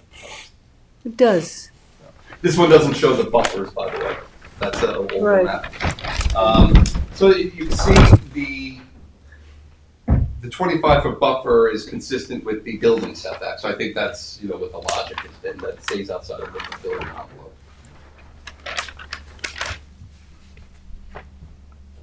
And the square footage of the lots? 40,000 square feet, give or take. The two in the front are 40,000. The ones in the back are 47 and change. So they're an acre size. Acre lots. So putting a 50% covenant wouldn't be unreasonable, because that would be, if they were in the APOD, that's what the restriction would be. Yes. It may never get enforced. Well, I mean, obviously you can't make decisions based on that, because that could be any scenario. But if the board's inclined to, and I'll see if the applicant's here, because if the applicant isn't here for some reason, I'd like to give them the opportunity to know that then. But at least the buffer would be much more enforceable, I guess, is what you're saying. it's because it's a yes. I mean, it's just. If we had a covenant, you're saying, right? About the buffer. Yeah, but because it will be shown on the filed subdivision map, a survey that gets prepared for the property is going to show that 50-foot buffer or 25-foot buffer when they go to the building department. Again, it's at the board's discretion. I don't have a problem imposing the 50%. What's the standard lot coverage for R40 zoning? The lot coverage is the same basically throughout the town. On the larger zone, you get a 5% building coverage. And in the regular zoning, that 1 acre, half acre, all that stuff, you get 20% building coverage. You get, just so the board knows, the laws change, you get 50% rear yard coverage for accessory buildings and structures. It used to be 20%, that was changed to 50%. The zoning board gets a lot of applications for rear yard accessory coverage, so that's the rationale.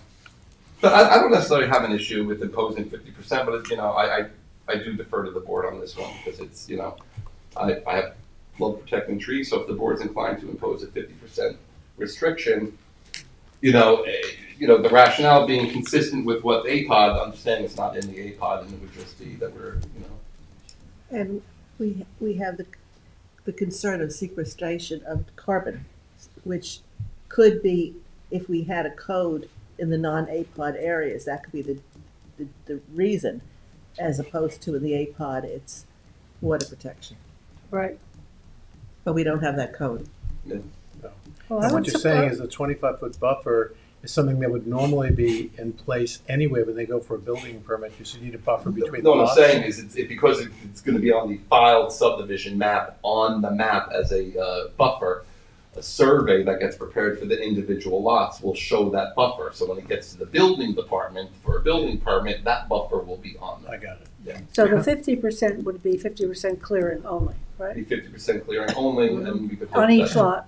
On each lot, and hope that the building department requests covenants, because they're gonna say it's not an APOD, it's not subject to clearing.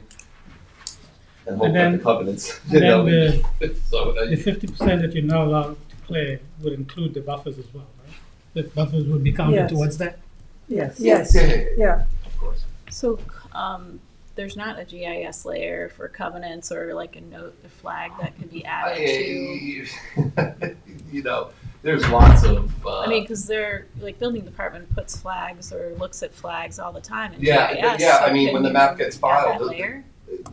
when this Not map you. gets filed, that layer for the 25-foot buffer, by the way, it will eventually show its way in GIS as one of those blue easement areas.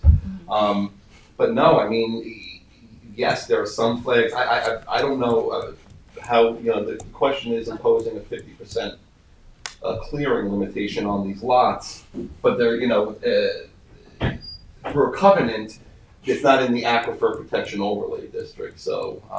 Building department will catch that. Well, that's the question. She was asking about covenants and if there we have a.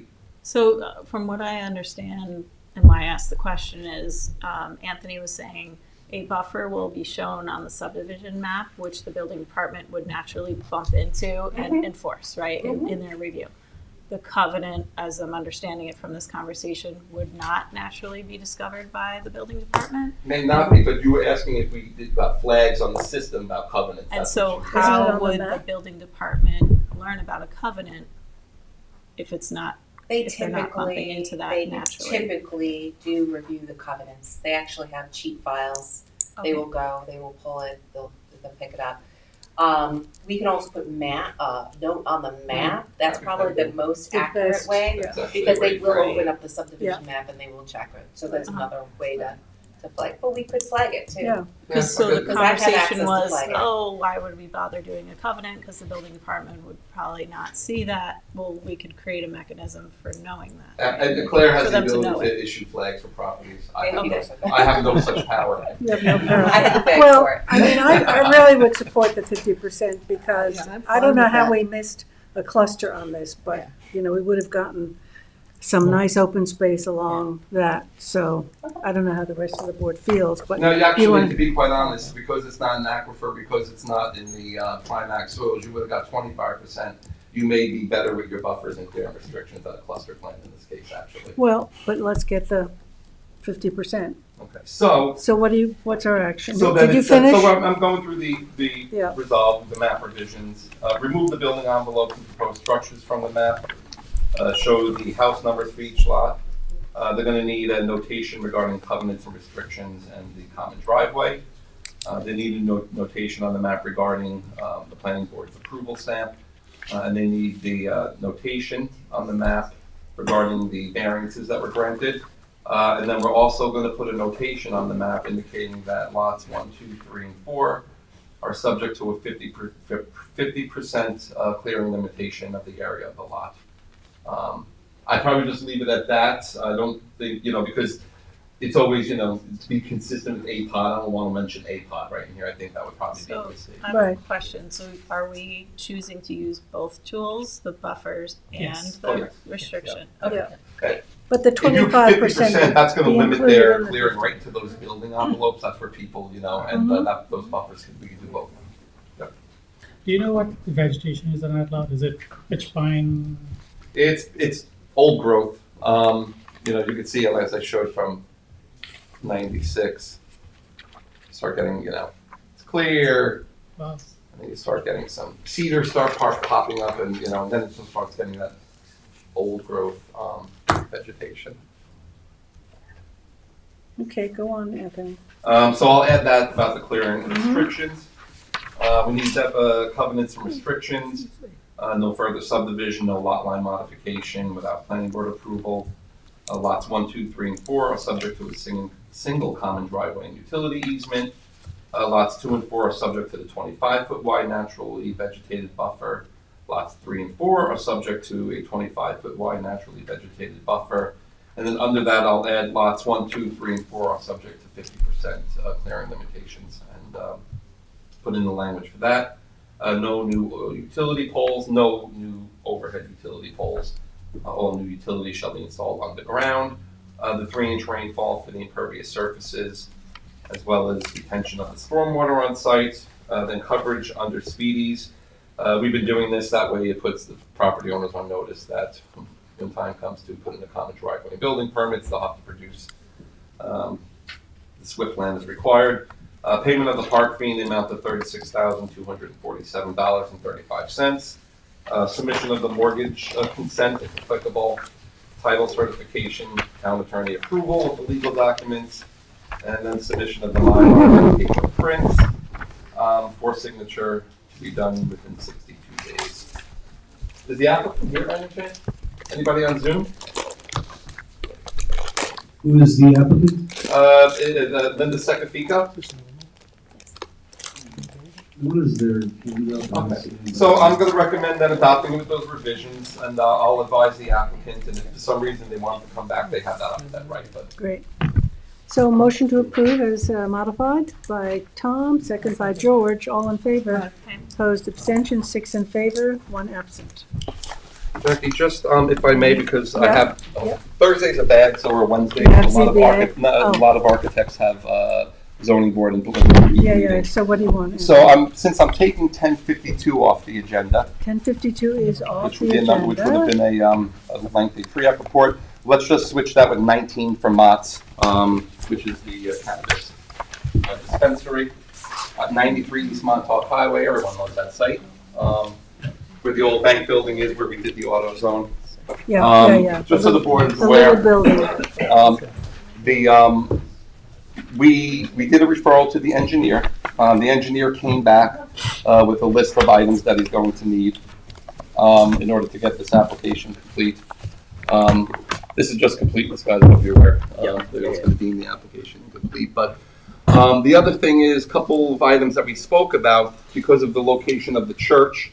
There were some zoning questions as it relates to the chief building inspector, what his determinations would be, as well as the Office of Cannabis Management giving us some clarification.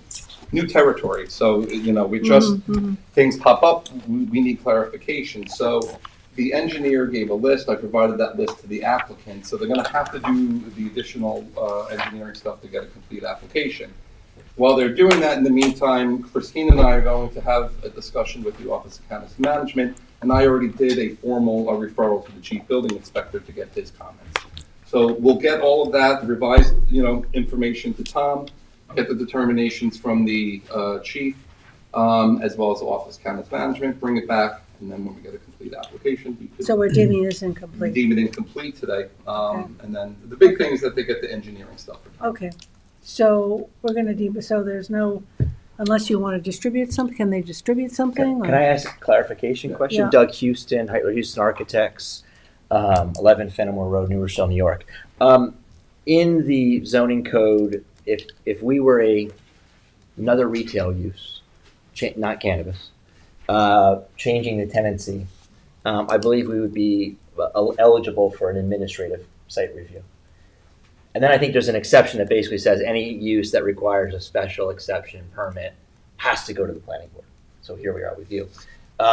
There's a special section in the zoning code for cannabis that has several parameters like distance from schools and all that stuff that I think we are very close, if not in compliance, pending McDermott. Yeah. But the code also allows the board to allow these types of applications to go to an administrative site plan review as opposed to the full site plan review we're going through with the planning board. This is not eligible for an administrative site plan. It's not. No.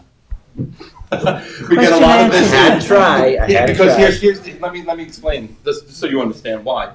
An administrative comes to our office, I review it, and then Janice signs off on it. This project requires full That'd be plan so much review. easier. Okay.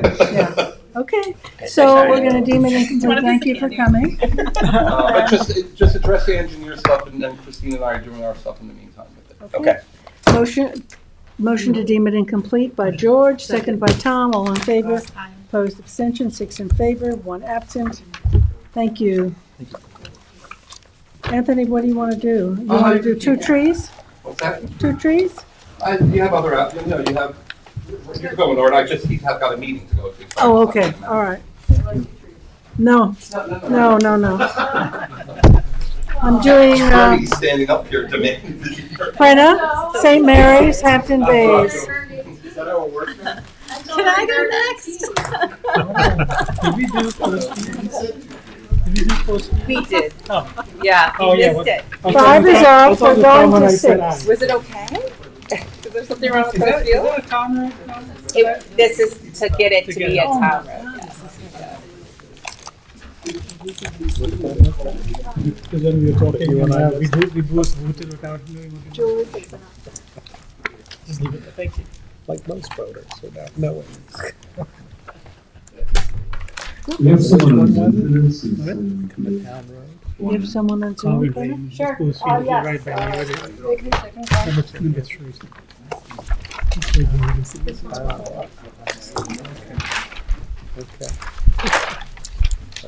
So this is number 6, St. Mary's, Hampton Bays, 165 Concord Avenue. Yes, this is for, Beautiful old church.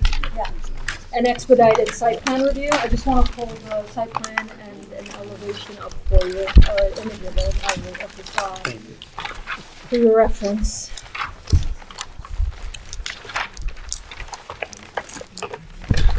Here it is.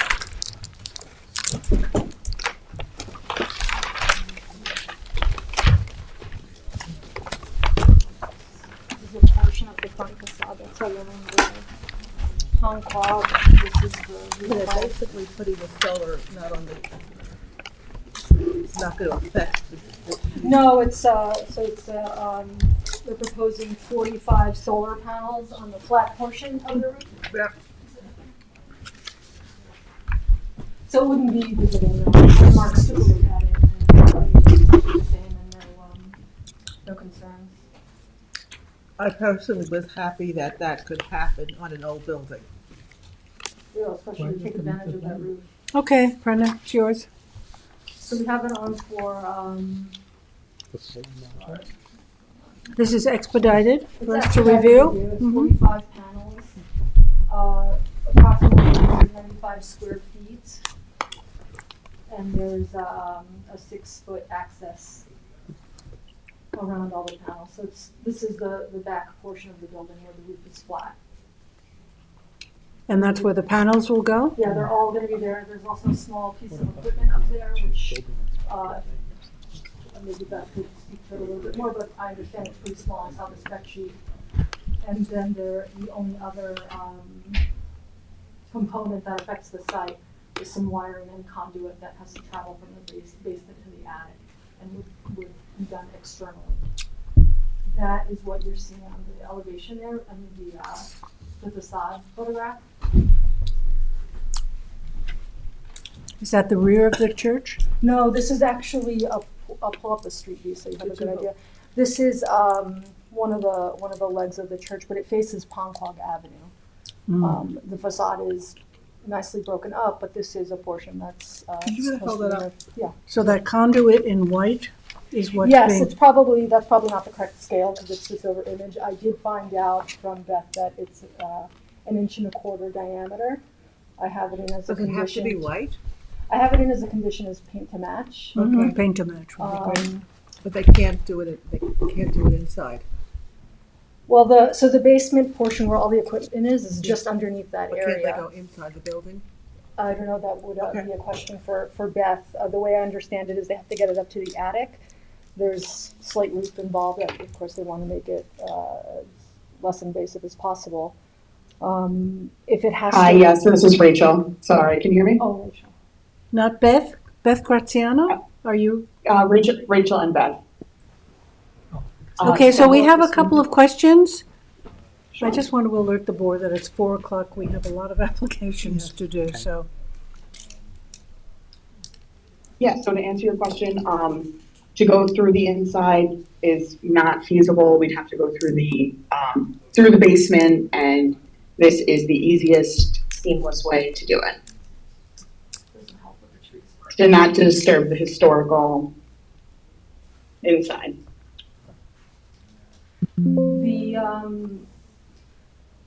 There seems to be a limited amount of sort of building facade just turning the corner. There's a leader from a roof gutter that's on the north side of that corner of the building. I don't know if that's enough space to at least maybe return the vertical portion of the conduit and at least hide a portion of it, or I just don't know if it's feasible because it's such a small little area before the leader of the gutter. So that would be the only other potential maybe reducing that impact. Okay, so that's just a question. I mean, if the landmarks board is okay with Does this, landmarks have I to would see it? defer- Yeah, I watched it. They didn't discuss this portion of it. They mainly discussed the panels and the fact that they were visible and essentially flat. Because I mean, I think the electrical wiring could be done inside. What I think I heard say is that this is the best way to do it. I think it's probably the cheapest. It's not And it's actually in the church. cheapest, unfortunately. This is Beth Graziani speaking now.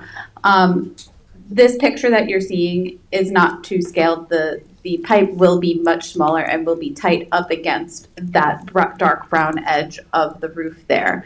And we can paint it to match that dark brown edge and then beige on the straight part to match the straight part of the roof of the building. The reason why we didn't go inside is because the walls are all plaster and lath, and to break through the walls is very difficult inside, and that is not something that we would want to disturb in this historical building. And so we're coming through the attic, which is why it's easy to come out the side of the building, and we're not disturbing anything through the attic is where we're bringing everything, not to disturb the slate roof or the the walls inside. And then we're poking out the one outside and then coming down. So it would actually be cheaper for us. It's actually less conduit for us to go straight into the basement through the building, but we're trying not to disturb as much of the building as possible. And that would require poking through not only the walls, but also the flooring. Okay, any other questions on this? Any other questions? That's fine. Okay, Prentice, so So I have the, I'm sorry, just to clarify, painting the conduit running along the roof line, the dark brown color matching that board. and then the vertical portion to match the, yeah. So the back side of the page, or the second page of the resolution, has the conditions.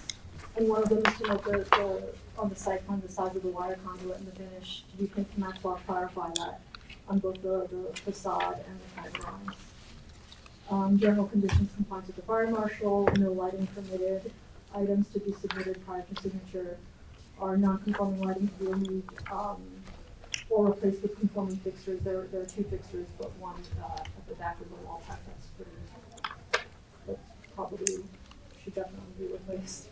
And the others are the landowner notarizing the affidavit and the submission of the 6 complete set. Okay, can I have a motion? Motion by Kate, second by Gloria. All in favor? Aye. Opposed, abstention, 6 in favor, 1 absent. Claire? The Bridgehampton Commons is off the agenda. I think that's number 8, right? Thank you, everyone. Thank you. Thank you. And then Even though the newspaper article said that they can't move ahead because of the planning board review. Man, we're so mean. Well, inaccurate. We're fair and tough. We're not mean. Well, we're going to give the Claire, expedited review. Claire? Yes.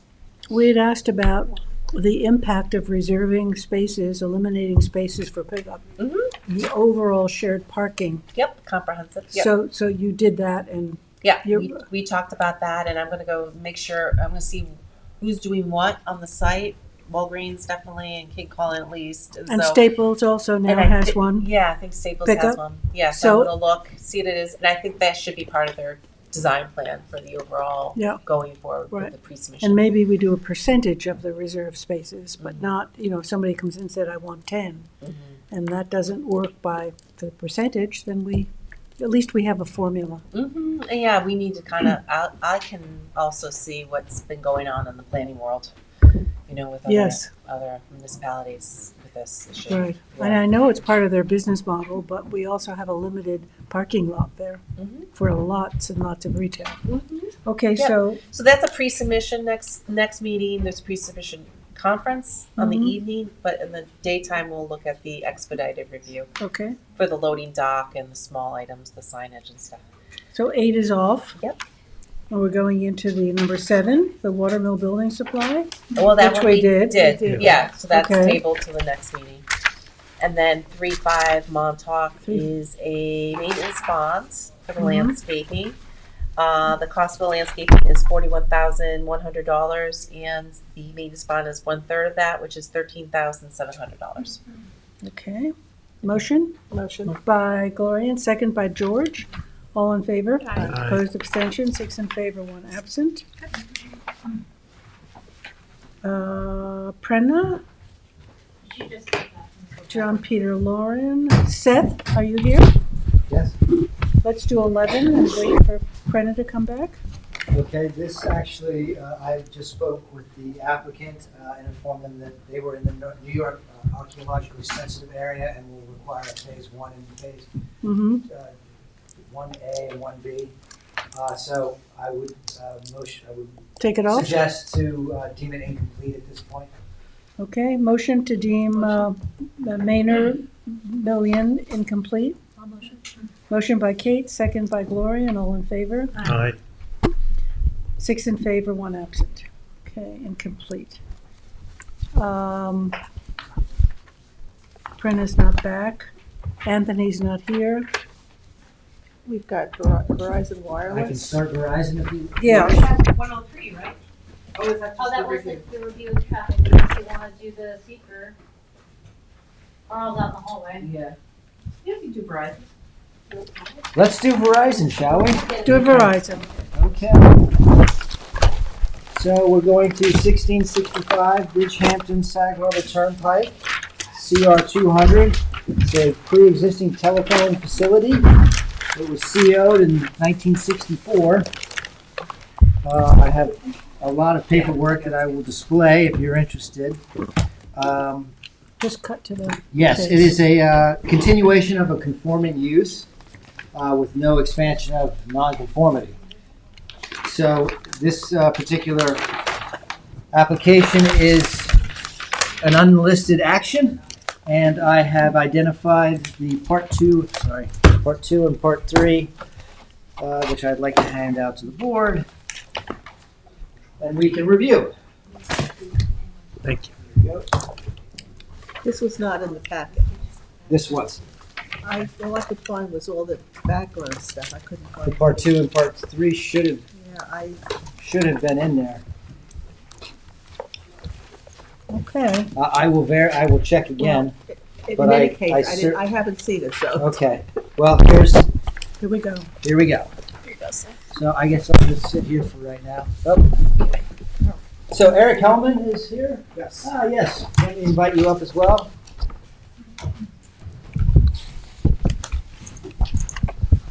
May we have your name for the record? Good afternoon. Yes, Eric Hellman, a Model Law Group, PLLC.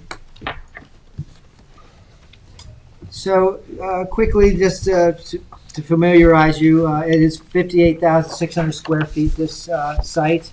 It is in the APOD. It is zone CR 200.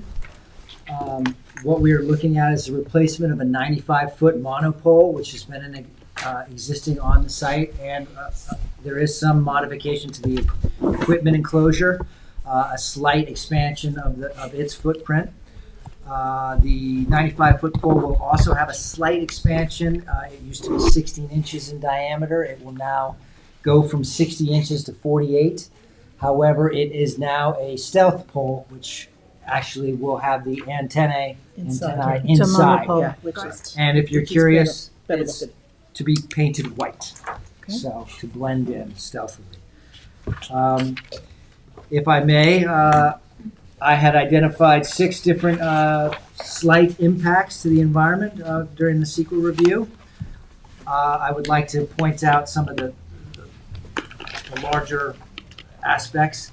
On impacts to land, I did have the installation of a 213-foot concrete slab on grade. That was the expansion of the equipment compound.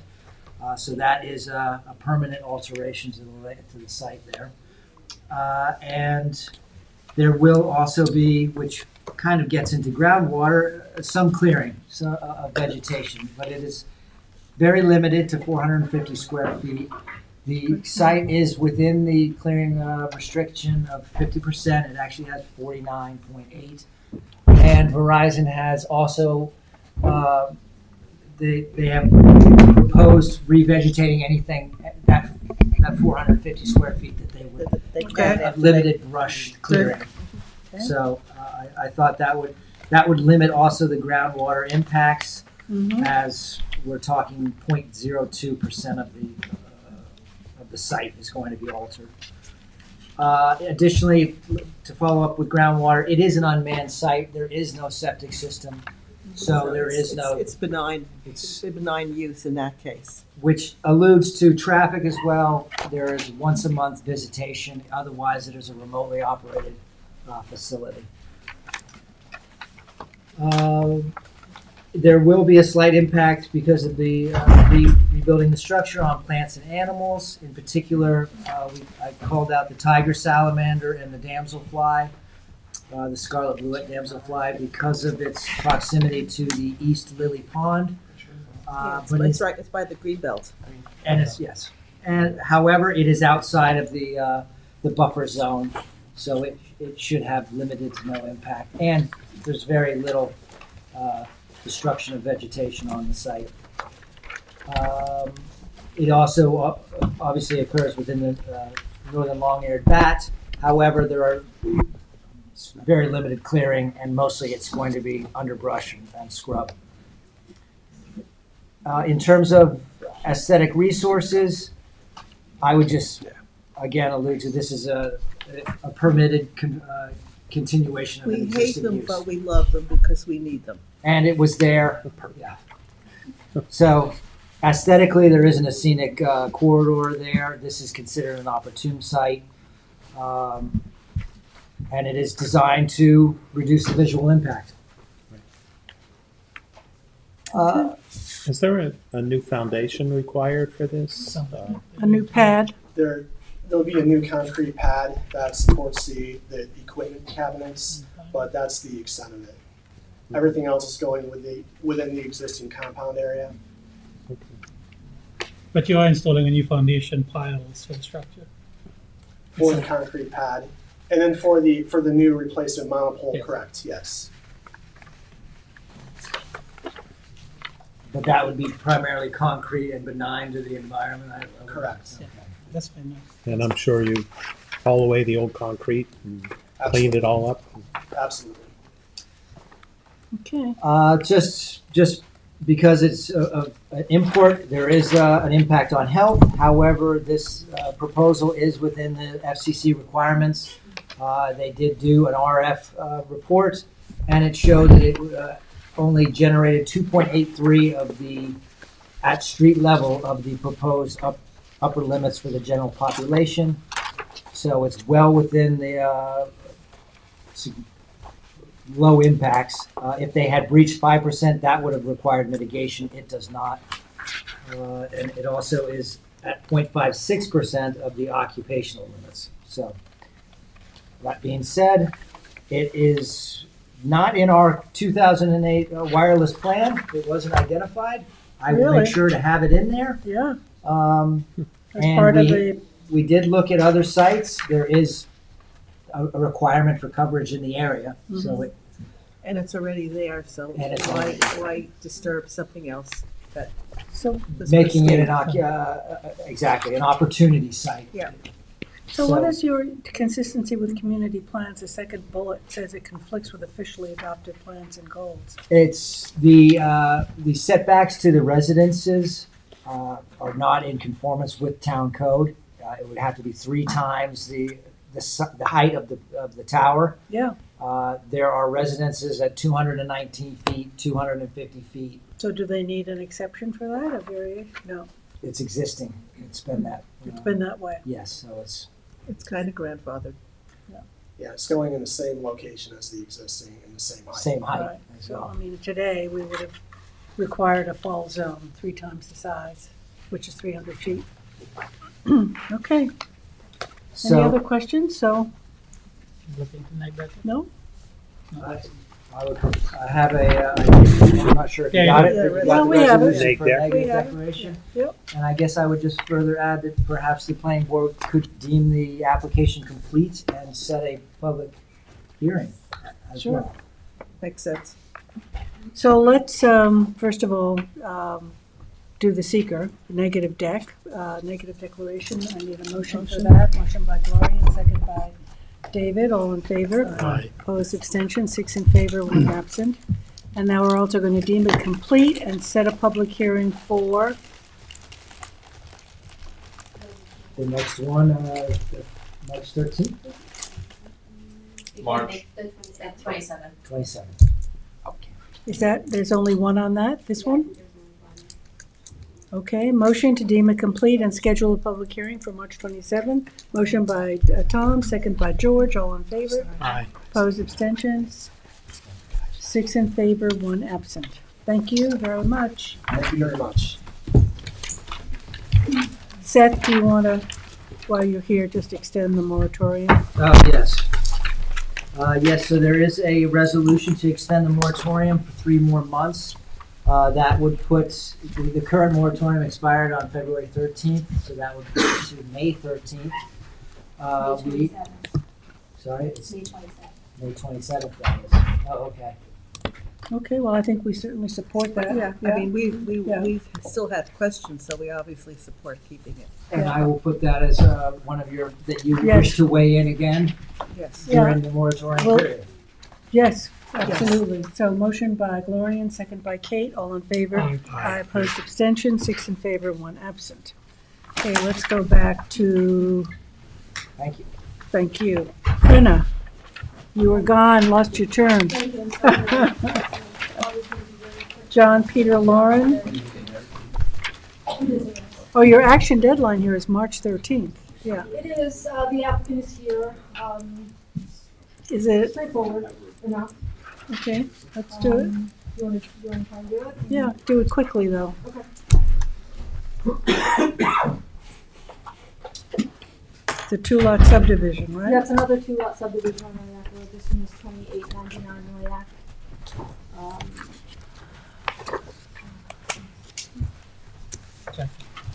Jackie. Much smaller here. but Pretty these are believes in larger killing ones. trees. Yeah. Who are you, Joe? Can I have your name for the record? Joseph every day. A couple of hours and it's gone forever, you know? It's the little- Do you have your copy or do you want me Thank you. Okay, to? Okay. go through it quickly. So this, unfortunately, there's some repeats from the first report I did. There's some similarities, so I could glaze over some of Mm-hmm. the typical bullet point items. Yeah. It's a 2.397 acre lot. It's in the R40 zoning, archaeological sensitive, and contains freshwater wetlands on the property. Where is it? It's 2899 Noyak. The wetlands are, they were flagged in this past August, and they're up here. There's a small portion that comes from the. Okay, lot so nearby. that's the second lot up there? This would be the proposed second lot. Yeah, okay.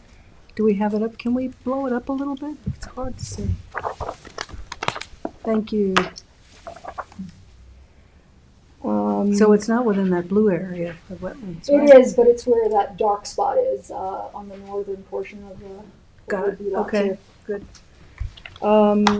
It is, improved with a single-family residence and accessory structures, much like the surrounding neighborhood. The northern portion of Noyak on this, portion of the road is R40 and the southern portion is R80. As I said, the environment flagged, the wetlands in August of 2024. The standard plan before you is a 2-lot for 2 lots with 1 flag lot, again, along the eastern side of the property.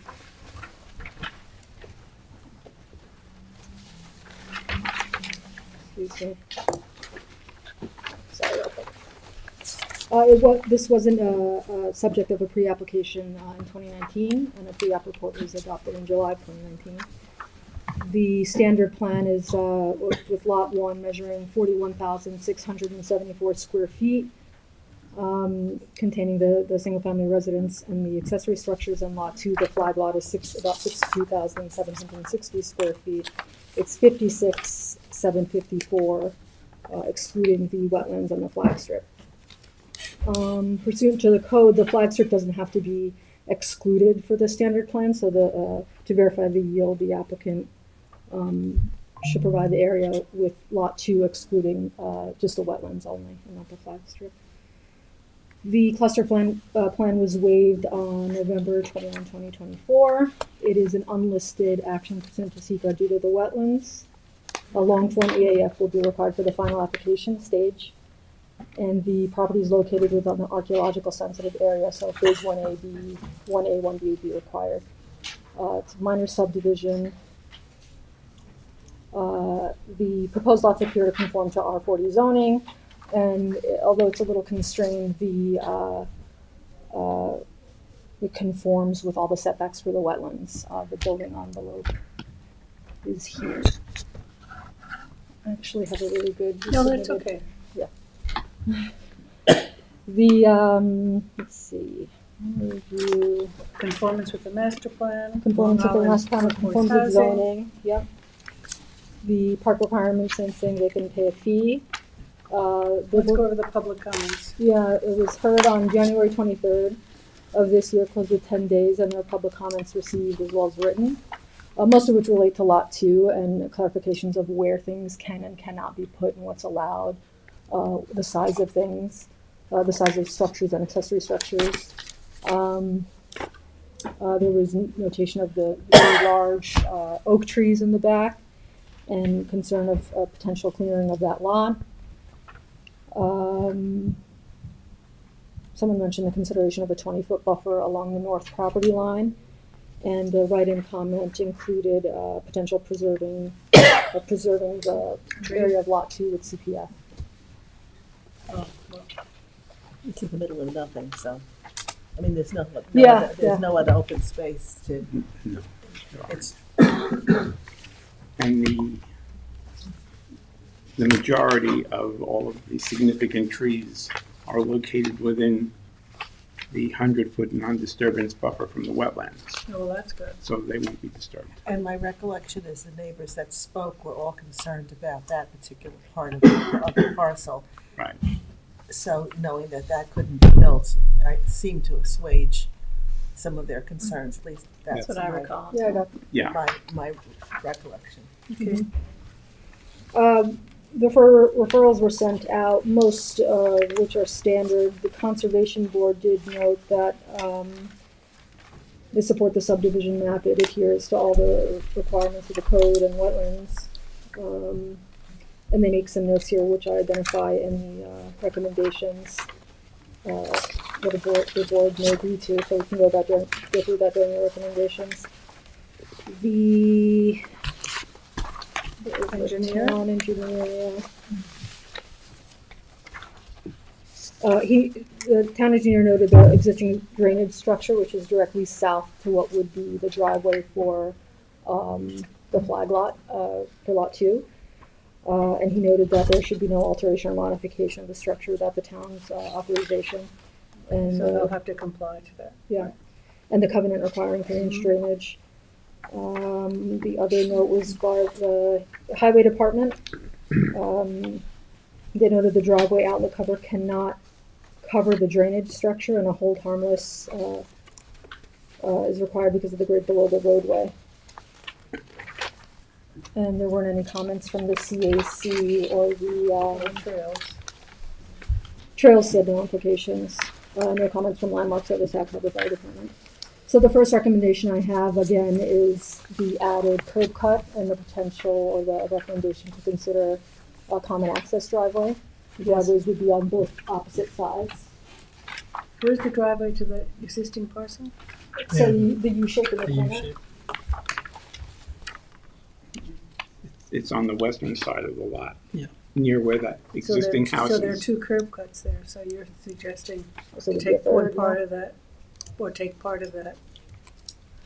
Yeah, I don't know. It's, you know, I recall during, I think it was during completion, Joe mentioned that it would in fact impede the setback for the existing structure toward the west property line if we were to ask them to study putting everything there. Is that what you mean? By putting No, the not the one, what's that direction? west? That would be West?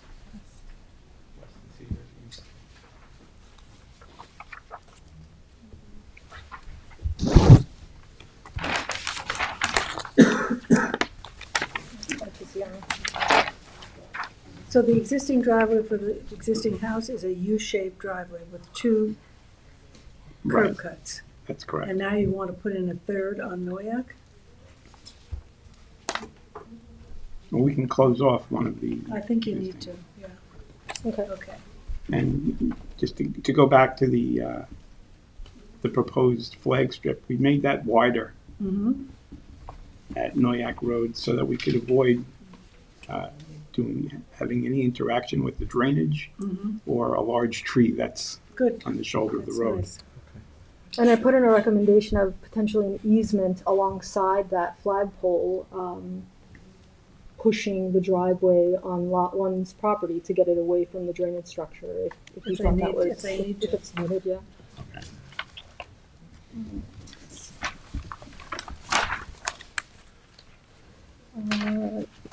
Reiterated the notes from the town engineer. And the conservation's comments with, the wetlands being identified as preservation area, and then the buffer as a 100-foot wide naturally vegetated wetland, non-disturbance, non-fertilization, to be described in recorded covenant and/or encumbered with an easement. I couldn't hear the applicant may consider reaching out to CPF to see if they're interested. I don't know that Yes. that's a stretch. I suppose you could ask and see what they say. Number 5 at the top of page 5. This one's for discussion.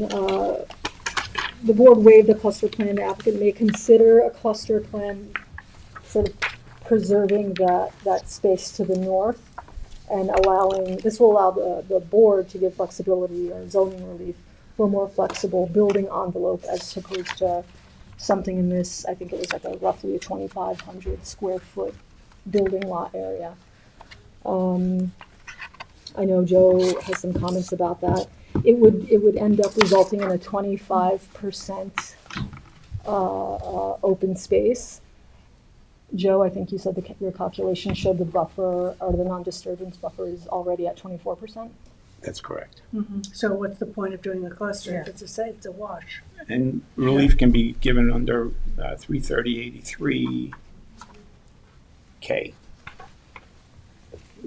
The front yard setback can be, there's some relief associated with the front yard setback and side yard setback, so we could leave that. There isn't going to be a great benefit for an open space, plus be hard to gain access to that open space back there. Yeah. Without It's not gonna- redesigning It's not gonna everything. be usable space, Yeah. it was just gonna be trees, which is Well, not bad. Which is, No, no, it's it's good. not bad at all. But But we- we're going to gain that anyway with the With the northern buffer. portion with the buffer. Yeah, The so wetlands and most of maybe- the trees are there, so. So I could add that instead, because there is a little bit of a building envelope which would allow accessory structures in the northwest most portion of the lot. So maybe if we do a buffer, are you talking about a buffer along the north property line? Well, somewhere, yeah. Yeah, because then that would essentially close out Close most out of that access- back lot. yeah. So I could do 25 or a minimum of Yeah. 25.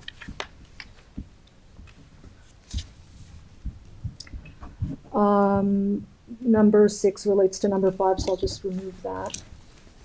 7 is an AI. IA requirements, the phase 1A, 1B, plannings, I did not find a CO on record with the town, so I have in here the applicant should provide it or For the front- attain a for the valid front update. house. Mhm. Yeah. The relocation or removal of any of the existing improvements that we new proposed property lines would show. I know the site plan already notes that, I just wanted to put it in the report. 11 is landmarks. Landmarks, 1915 home, compliance with the town engineer and fire prevention. The final app must include county approval, and then proceed to the final application. I think you covered all the points. Yep. Good. Good. Joe, there isn't any telephone pole near the driveway, is there? I don't.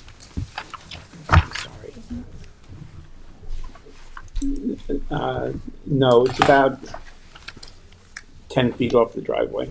Okay. 10 feet off of where the, There was, Noyak Road resident had a conflict between the driveway and the pole, blocking her view exiting, so she asked the pole be moved. So I'm just trying to make sure we're not having a situation, once that driveway gets in there, somebody says, hey, you gotta move the pole. So- Did they move the pole? No. No. Wasn't possible. But, you know, Noyak Road and the utilities and everything are all so close up there. well, we widened the 20-foot strip out to almost 30. Okay. To provide a little bit of leeway for where the driveway can be sited. Okay, good. Good. Good. Good. So eliminating one of those curb cuts is great. Yeah, I'll include that. Yeah. As Okay. a revision. So there's no action now, and you'll have a report for No, us? I'll revise it, Yep. and then we can quickly go through it next time with the. Great. Thank you. Thank you. Thanks, Joe, for coming down. Anthony Charos, number 12. Yes, we'll make this nice and easy for the board. Everyone's familiar with all of these properties here, corner of the highway and Flying Point Road.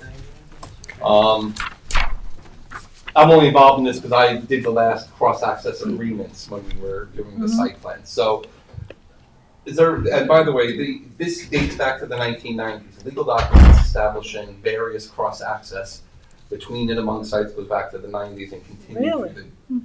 And there was lawsuits and all sorts of stuff. But here's the bottom line. I mean, if we're going to put this in very simple terms, we want everybody from all these sites to be able to move around, and we want everybody to be able to go from Flying Point Road all the way back to this road that's already been constructed, have access to the easternmost exit point on Montauk Highway, away from the, I mean, that's ultimately what we want. Is that the diner or is it the old Pier 1? That's, well, Old Pier 1. Okay. And so That was the intention. that was the intention. And let me just say, the last round when I did this, and although we have a site plan that was done for Pier 1, I believe there's going to be a new project coming in, a big medical office space potentially or something. But when we did this at that time, I don't know why we didn't include officially the Pier 1 site. And I think maybe it was because A, there was nothing going on at the property at the time. Who knows exactly what happened. So basically, all that we're looking to do now, because as you know, Mr. Charos has a pending site plan application here, and this doesn't affect that. And also, we've seen activity on this property. We anticipate something else coming So in. Tesla is out of there. Tesla's out of it as far as I know. It's basically, we're looking just to complete the final piece of this. So basically what we're looking to do is to, and this also is that all of the reciprocal cross-access agreements, including the road and the connection points, have all been built, they've all been inspected and done. So what we're doing here is basically, it's a resolution to implement the reciprocal cross-access agreement, and it's going to be required now, including all the properties, because we didn't include the Pier 1 previously. So it's resolved that the planning board hereby implements the reciprocal cross-access requirement for Charos LLC, Killybegs Realty, Cloverleaf Realty, and now Long Island Resource Corp., that property which was the Pier 1. It was never part of the original thing. So someone coming in here wants to be ensured that they have rights. So you identifying the owners of the property or the tenants of the property? The owners of the Owners, property, yeah. And so basically, it's the same exact cross-access resolution that we did previously, and now it's including this piece here. Does it also include the cross-access from the diner? Yes, yes, all of that is in place. We're just adding now basically the Pier 1 site. Okay. And it's subject to the filing and recording of the cross-access agreement, subject to approval from the Town town attorney's board. office. Town attorney's office. Yes, which is what we're going to do. Okay. Question from the audience?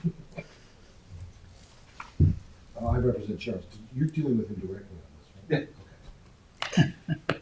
I only deal with. So we don't have anything in front of us, Anthony. Directly, so I just want to make sure. We don't have anything to. Oh, I just read it to you, that's why, I'm sorry. He may be on Zoom. No, he is, but he says if the planning board doesn't have questions for him, he's not interested in speaking. Can you distribute those to us?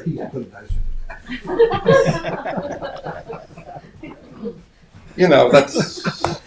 You had him up, is that him you had up there?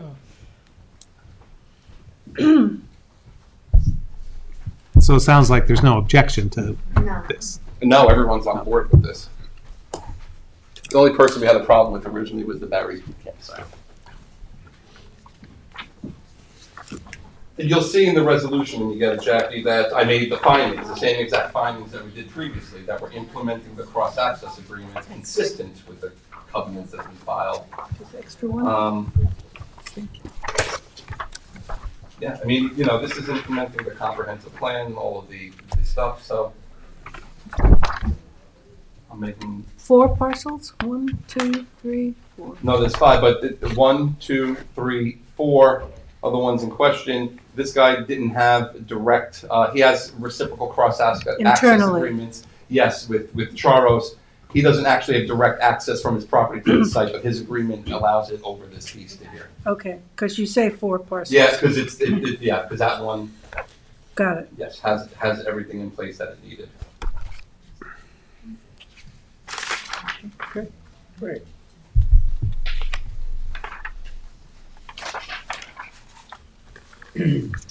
Okay, I don't think you need to read it again, do you? No, I just say You've explained it. Okay, so a motion to adopt this report? The adoption of the cross-access implementation. There's no title on this, Anthony. I know, A resolution to adopt. A the cross-access implementation of implementation. I'll motion. Motion by Kate, who's motioned it. Second by Gloria. All in favor? Opposed, abstention, 6 in favor, 1 absent. Just real quick then. Now then we have Claire. Oh, Claire. Do you want to do? Do we need to do? We did the move. Oh, it's Teresa, sorry. You have to go back to 13. Yeah. Teresa? Yeah, I gotta get. Oh, do you want to go, Anthony? You have to leave, is that it? No, I didn't know where we were. We're by 13, we're Teresa. We did that. We did that. Well, we heard the traffic report. We did discuss the traffic. I do have a draft secret to consider for adoption at the next meeting. I don't know if you want to, I can hand out the draft. Hand it out, Or yeah. send it via email. I don't carry paper home. No problem. I'll keep that in mind. I'm sorry, what? No, Carl is saying he wants to see it, and I said, you're gonna hand it out, but we're not doing it. Right. I'll email it over after. Okay, so Back on 16. we're moving on to 16. So that's easy enough. That's just going to be an extension of the action deadline. To March, 27th? no, it's March 13th, 25. This is the one, just so the board knows, a special trade contractor use on Spiank Riverhead Road, it's LI 40. It used to, our code allows 50% clearing for commercial properties. The Pine Barrens previously allowed up to 65%, which we would have authorized with the transfer of clearing rights. The applicant has proposed 53% clearing, and they wanted to transfer it enough so they could get the 53 from the 50. However, the Pine Barrens isn't allowing that anymore. If you don't meet the 50%, you have to go for a hardship. So I'm working with the applicant to get them where they need to be, so let's do an extension to the 13th. Keep some trees, Anthony. So motion for the extension on 1456 SRR to March 13th. Motion by Gloria and second by George. All in favor? Aye. Opposed, abstentions? 6 in favor, 1 absent. Kings Lane Estates pre-app. Is this an extension also? No, actually, we previously had an application, we have an application for a 4-lot subdivision. We previously deemed it incomplete because this was a case, if you look up here, that we might want to look at a cluster plan. So the applicant did submit a cluster plan. The 4 lots are shown lined up here. Typically, you want to align your lots where there's existing development, and then they show the chunk of 35% back here, and so they provided the cluster plan at this point. So now we have everything, so I was going to recommend deeming the application complete and scheduling the hearing for March 27th. Okay, motion by Kate, second David, all in favor? To deeming it complete and scheduling the hearing for March 27th. How many do we have on that night? 6 in favor, 1 absent. This is only the second one, right? 4, that's enough then. 2 trees. 2 trees. I can tell you that that's going to get, I've already got the phone calls, that would be a major hearing, so I don't know that we're going to get able to do that night. We might have to go to the first. Sorry. To March 13. Well, here, the 2 trees, let's just go here. Number 18, 2 Trees Farm. We previously deemed this application incomplete. As this board knows, we've been looking at this for a while. We previously deemed it incomplete because the engineer had a whole bunch of information. If you remember, part of the plan, some new riding rinks outside of the easement areas, restoring what was disturbed. Over the Previously, drainage. yep. And then some new manure piles, and then they want to get up to the 107 horses that the site plan references on the approved site plan, but they, at the time, did a covenant for 89 horses. So they want to amend that covenant because they can't do the 107 with the covenant restriction. So now that we have the full engineer stuff, we've looked at this so much, and Tom finally gave me a sign off that says enough information for engineer review. And the removal of the Yes. those temporary The camp sheds. or whatever they were. Yeah. Easement areas. Yeah. Yes. And there's RVs, you're talking about that, yeah. Yeah, those are all gone. Those are all gone, like, look.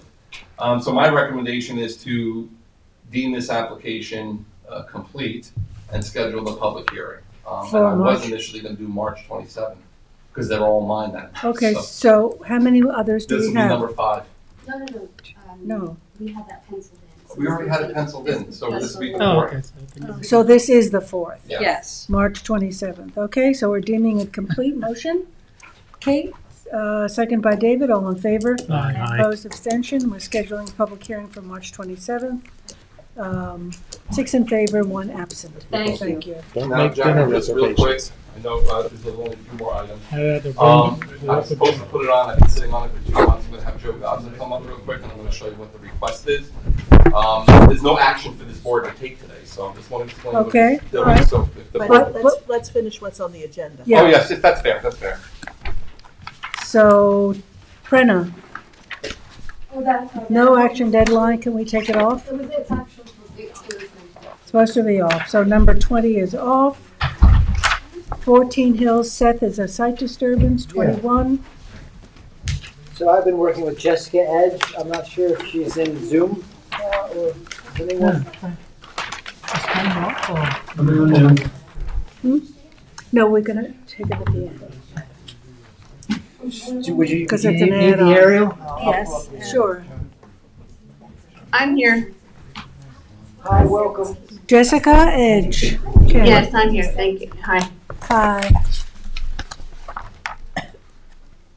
17 Yeah. King Cut, yeah, complete. This is Public 14 hearing, Hills, March Lot 27th.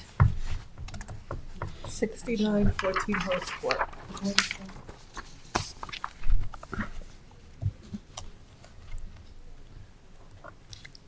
So this is a 136,770 square foot lot.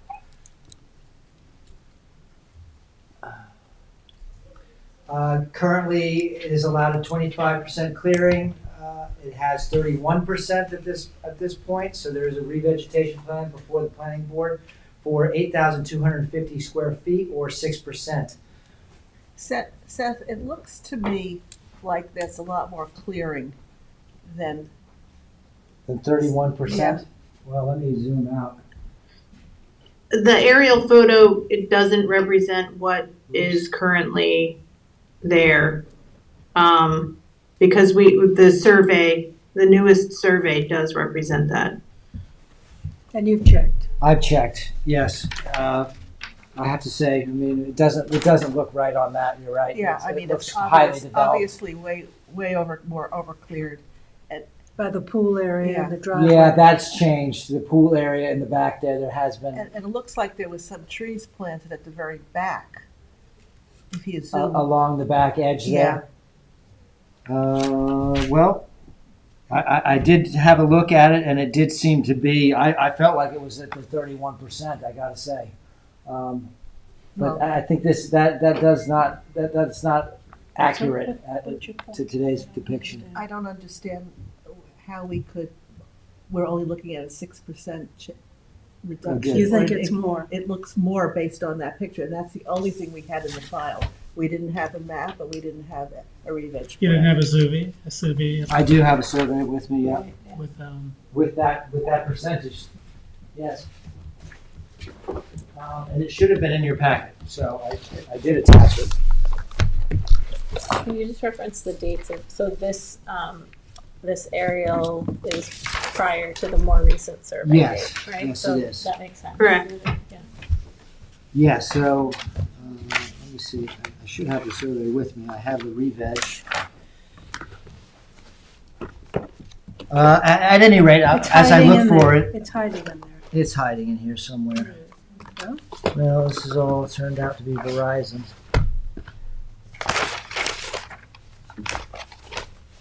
It'll be in my file.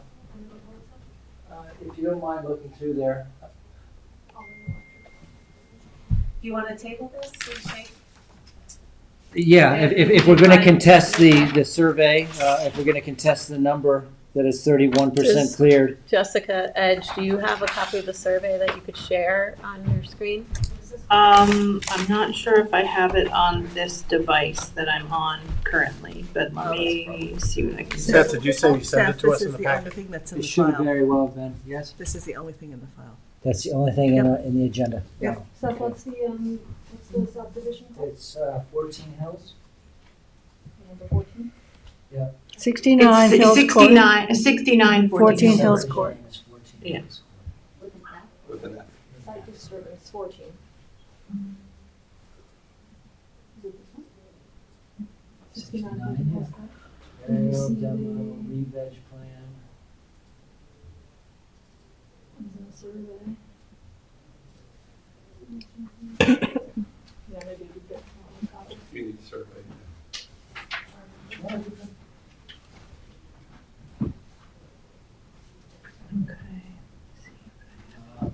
Have a re-veg and a survey right there. Okay, well, we'll have to, I can go and re-verify what we have. Well, I no, can so tell you the- this is a very constrained lot, and Jessica and I have been working, this is our third iteration to try to find some area to revegetate. She's put together a really spectacular revegetation.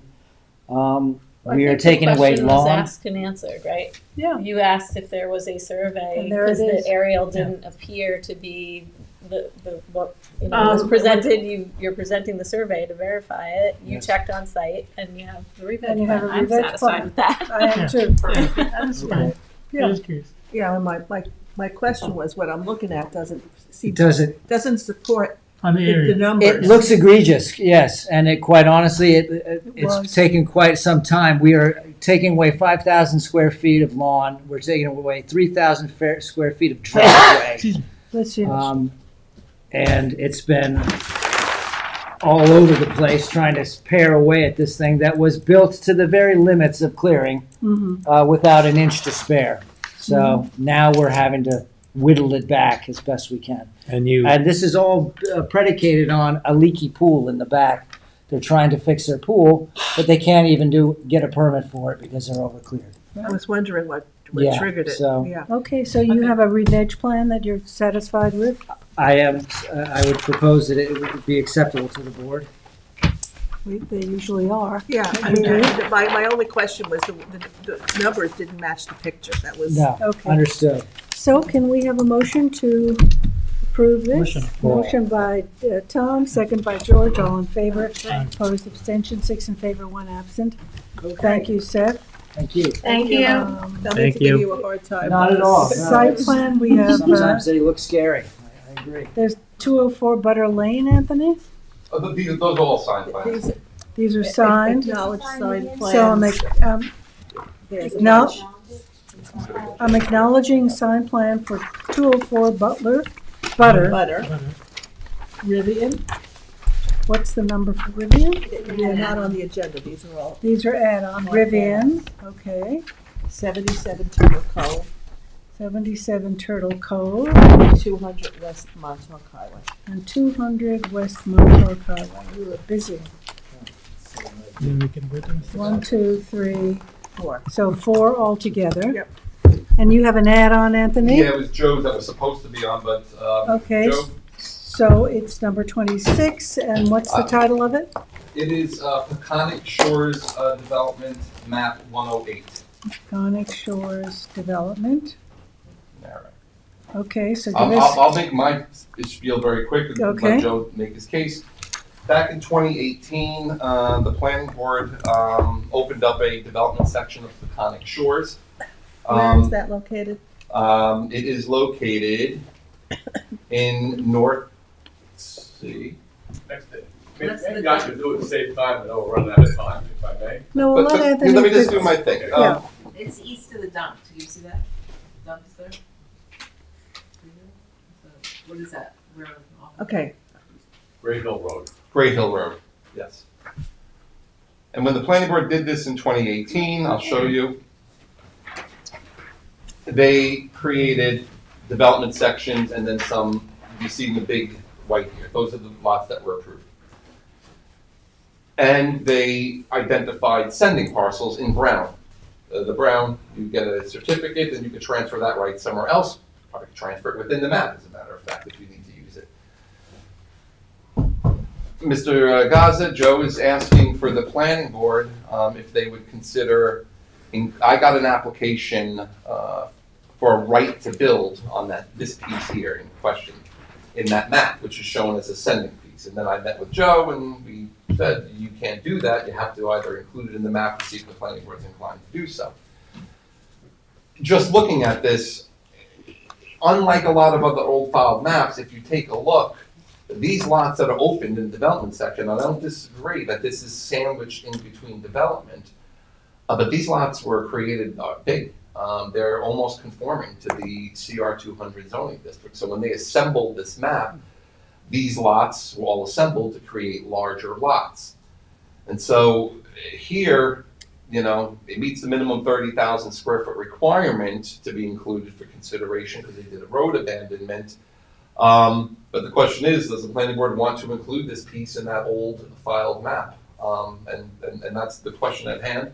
I always let Joe, will do his little spiel. And Well, did I have get you- anything wrong? Have we discussed this with Wilcox? I did, and you know, he it says, you know, it seems that this was left out at the time. Who knows what the reason is, but it wasn't included. So he's not great with the planning board second guessing a sending parcel when larger lots were created as part of this map. It'd be one thing if the lots were all 30,000. I mean, that's an easy thing. Right. I'm So- also not happy with changing a sending parcel to Well, right. a buildable parcel. I mean, it goes. Can I it ask the flies in process, face. are they identified as sending parcels? Yeah. Or if they are left out? Then it's identified on the approved It's map identified as a parcel. sending And- parcel. okay. Yeah. And Joe wants it to be a receiving developed parcel. So go ahead. Thank you, Madam Chairman. My name is Joseph Gaza. I'm an attorney. I live in Quogue. We haven't met, but I have a lot of applications, used to have a lot of applications on old filed maps. It's a special matter before the planning board because it's got a half inch of our zoning code. A lot of people are unfamiliar with old filed maps, but I'll tell you just briefly, I'm here this afternoon on an application, I'm gonna call it a 243-5-H application. That's what I'm asking the board for. Let me start by saying that there are maps within our town, this is one of them, that were created early 1920, 1909, with subdivisions with tiny little 20 by 100 lots. They exist throughout the town, mostly in the North Sea area. They get special treatment by the planning board. Before anyone can utilize the property on one of these old filed maps, he must go through a process with the planning board to open the map for development. The town board, it's about 40 years ago, enacted these rules, I think because of me, because at that time I was developing tiny parcels, 40 by 100, 100 by 100, in a 5-acre zone. It was 2-acre zone at the time. And the town wanted to stop that. The town wanted to have these old maps, which are filed with the county clerk and in existence. They wanted to have them re-reviewed by the planning board. The re-review process was to push all the development that was going to occur close to the road, close to infrastructure, so that long roads, a half-a-mile road wouldn't have to be constructed and utilities extended, and to keep the woods and let the development occur near the roads. The town said that they wanted at least 30,000 square feet for plot area. They didn't want tiny little lots. And in this particular zone, which is CR 200, they wanted 170,000 square feet of land preserved in order to build on a 30,000 square foot parcel. The reasoning was the town was going to get 4.5 acres of tiny lots taken out of the town's worry of being developed to allow one 30,000 square foot lot to be developed. That was the concept. Okay? Now, I've been working with this concept for 40 years. Okay? The town prepared themselves, this map was prepared by the town. This is what they call a development section of that map that I just showed you on the other side. And when the town prepared this back in, I don't have my glasses, 2008? Sorry, I forgot my glasses. 2018 when they did this? I can't. When they prepared this map, they looked at the entire map and they designated certain areas as development parcels. They gave them numbers. Okay? This parcel in yellow, which is owned by my daughter, was not designated as a development parcel. The reason being, at that time, it was less than 30,000 square feet. And under our zoning code, you have to have a minimum of 30,000 square feet in order to qualify for a development parcel. If it's less than 30,000, the board can't approve it. It becomes a transfer of development rights parcel. So at the time, this was less than 30,000.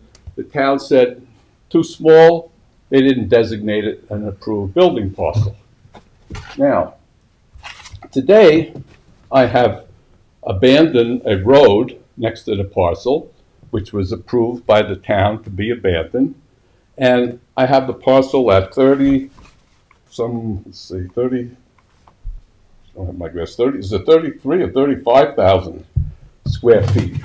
And I can build a home with the new AI sanitary system, a driveway, and comply with every section of our building code, clearing, coverage, setbacks, without a variance. So this, to me, could be a conforming to building code, except for area, lot. And to make it comply with area, I have 170,000 square feet of land, which I have preserved, which I want to transfer to this parcel to make it comply with the CR 200 zone. Now, why did I pick this parcel to land my development rights? If you'd like to take a look at some of them, what they look like. It's okay. These, I do know. these represent all the lands that I've preserved in the town, and I've taken the rights off of them. Because under the code, there has to be a place to land these rights. And I selected this parcel for several reasons. The first is that it's next to the dump. Okay, the dump is over here. You know, yes, there are some houses, but it's close to the dump. It's not an area that people are going to complain about an extra house. I don't see anyone here. There's, you know, it's an area for maybe a starter home for someone who can't afford to pay $1 million for a lot in the You Hamptons. obviously have not driven down Green Hill Road. Well, this is next to the dump. Okay. It's a lot that is a starter home lot, in my opinion. I have prepared to give up all the parcels that I preserved to build on, make this lot buildable. This lot is close to the road. It also has public water. There's public water on Great Hill Road. So it's not going to have the effect of having a well. There's a whole set of criteria for selecting lots such as this that the planning board considers under my circumstances, which I could review with you. I mean, Joe, look, Joe, here's the question, Joe. Philosophy, you know, we don't like to get into philosophy about why. Why should this piece at 30,000 square feet be included in the map? Period. End of story. You said, Joe, let me finish. You said it wasn't 30,000 square feet at the time. No, but the planning board was aware the lot existed. The planning board was aware the lot existed adjacent to a road that could be abandoned. And the planning board has routinely in the past included such parcels in development sections, acknowledging. The planning board kept this one out. Not because it didn't meet the land area requirement at the time. If you were able to abandon that road today and create a 30,000 square foot lot, that was able to be done when this map was done in 2018, and the planning board didn't include it in the map. I mean, that's the reality, Joe. So it was designated as a sending parcel? Sending area. Right. It could have been designated as a development parcel at that time. No, But it was not. because it wasn't the right area. You cannot designate a parcel. The owner of the property didn't, you bought the property, right? My daughter bought it 3 years ago. The planning board has a policy. You do not approve a parcel as a development parcel unless it has a minimum of 30,000 square feet and unless the owner produces development rights certificates satisfactory to the town showing that he can transfer 170,000 square feet. Those are your rules. Joe, it's my understanding that, number one, the planning board does not open a development. The planning department opens a development, a map, and then we look at it and understand it. It's a complicated process. Right. You are an expert on it, that's for sure. But there are reasons why parcels are sending parcels and parcels are receiving parcels. And I, for one, am very sensitive to a sending parcel. There's a reason it's a sending parcel and not a receiving parcel to be developed. The other big side of this is, and I know, is if you look at and then again, it's sandwiched in between developments in the subdivision, but these are very large lots that were created. This is a much smaller lot. There is a character of the community consideration when you're creating lots. And Great Hill, I mean, there's that whole area, which is. So you've also stated on the record that there are no development rights in North Sea that can be used. We're giving here, you have one. I happened to get some only today. You see, Mr. Wilcox enter before. I now have development rights sufficient to bring the 170,000 square feet to this property. Now, I'd like to conclude by saying I do not have any other development parcels that I and any family member owns in Southampton at this point that have not had their rights brought to them. So where do I go with my rights now? Is the planning board going to create parcels for me? Because I have the rights and they have to be landed somewhere. I didn't obtain these rights just to put them on the wallpaper. I have to land them somewhere. Well, you had this parcel in mind. I do because So you did it in anticipation that we would approve it, but I built it qualified. It's now 34,000 whatever square feet. It's in an area that's close to a road with public water. It fits the character of what you're supposed to land rights on. It doesn't fit, It I would say it doesn't fit the character of the neighborhood. Doesn't? It doesn't. Well, change the code. The code says 30,000 square feet. That's what I'm here. When was the road abandoned, and that contributed to the making this? She purchased the property, am I Well- mistaken, and then you abandoned the road. That's correct. And that then made it enough size to develop. Which was 3 years ago, you said? I have my glasses. If you could read the date on this map. 2008. So, but the point is that there were certain actions, Joe, that you certainly went ahead with. The other side. You bought the property, you abandoned the road, It's you a bought crea- development It's a creative rights. hardship if you can't use that. Yeah, I have It's- development rights going he back can't. 20 years. you could He sell can't them. use, he I mean- can't use them, because remember 2 months ago you said you had no development rights in Southampton? I have some now. Yeah, isn't that convenient? It's great. I've cashed in all of my properties in the town because I'm finalizing. There's no lots that I have left that can land rights on that have been approved by your board as receiving sites. So where do my rights go now? Well, if I can answer, we have people routinely Looking. Looking for development rights. Joe, you can Sell them. them. Wait a I'm minute. not the only one who needs them. Do they have development parcels approved that need rights? We could use them for any number of things. People go to the zoning board for Well, without going to the Board of Appeals for unusual use, I'm going in accordance with our code. Our code says, under old file map rules, which we have a separate section, it says, person preserves land in the town that's worthy of preservation. He lands those rights on a parcel that's a receiving parcel. But that's not a receiving But it's parcel not that a you want to receiving land it on. parcel. Come on. It is today. No, it's No, it's not. not. It's No, it's not. hasn't Well, been changed. Joe, It's already but Joe, to designated. be fair, Joe, the map that was approved and stamped approved legally calls it a sending Sending parcel. site. It's not a. And you're saying it's a sending site purely because of its size, but that's not. Receiving. No, he's saying, Code- right, receiving because of its, no, he's saying it was initially designated sending because it was undersized. Yeah. Correct. No, but that's That's you're not a- saying that. It is. Is It there was any under 30,000. documentation? That's why the planning There could board. be other reasons that they made it a sending site. Do they I document don't know. that? Tell me. a I don't reason know that. why. I mean, that's going to Could be. we look at the topo or anything? Yeah, the topo is. Yeah, I did look at topo. Yeah. Topo's not great in here. Right. There's so, a hill. I It mean, goes you up, kind Joe. of I think if infer I remember Right by correctly. Great reason. Hill. It's high. There's no wetlands. It's level on top. When No, it's- we're asked to abandon a road, section of a road, we're usually given some explanation as to why that is being done. Sounds like in this case, may not have been disclosed, but it was being done in order to create a lot that you could then build on.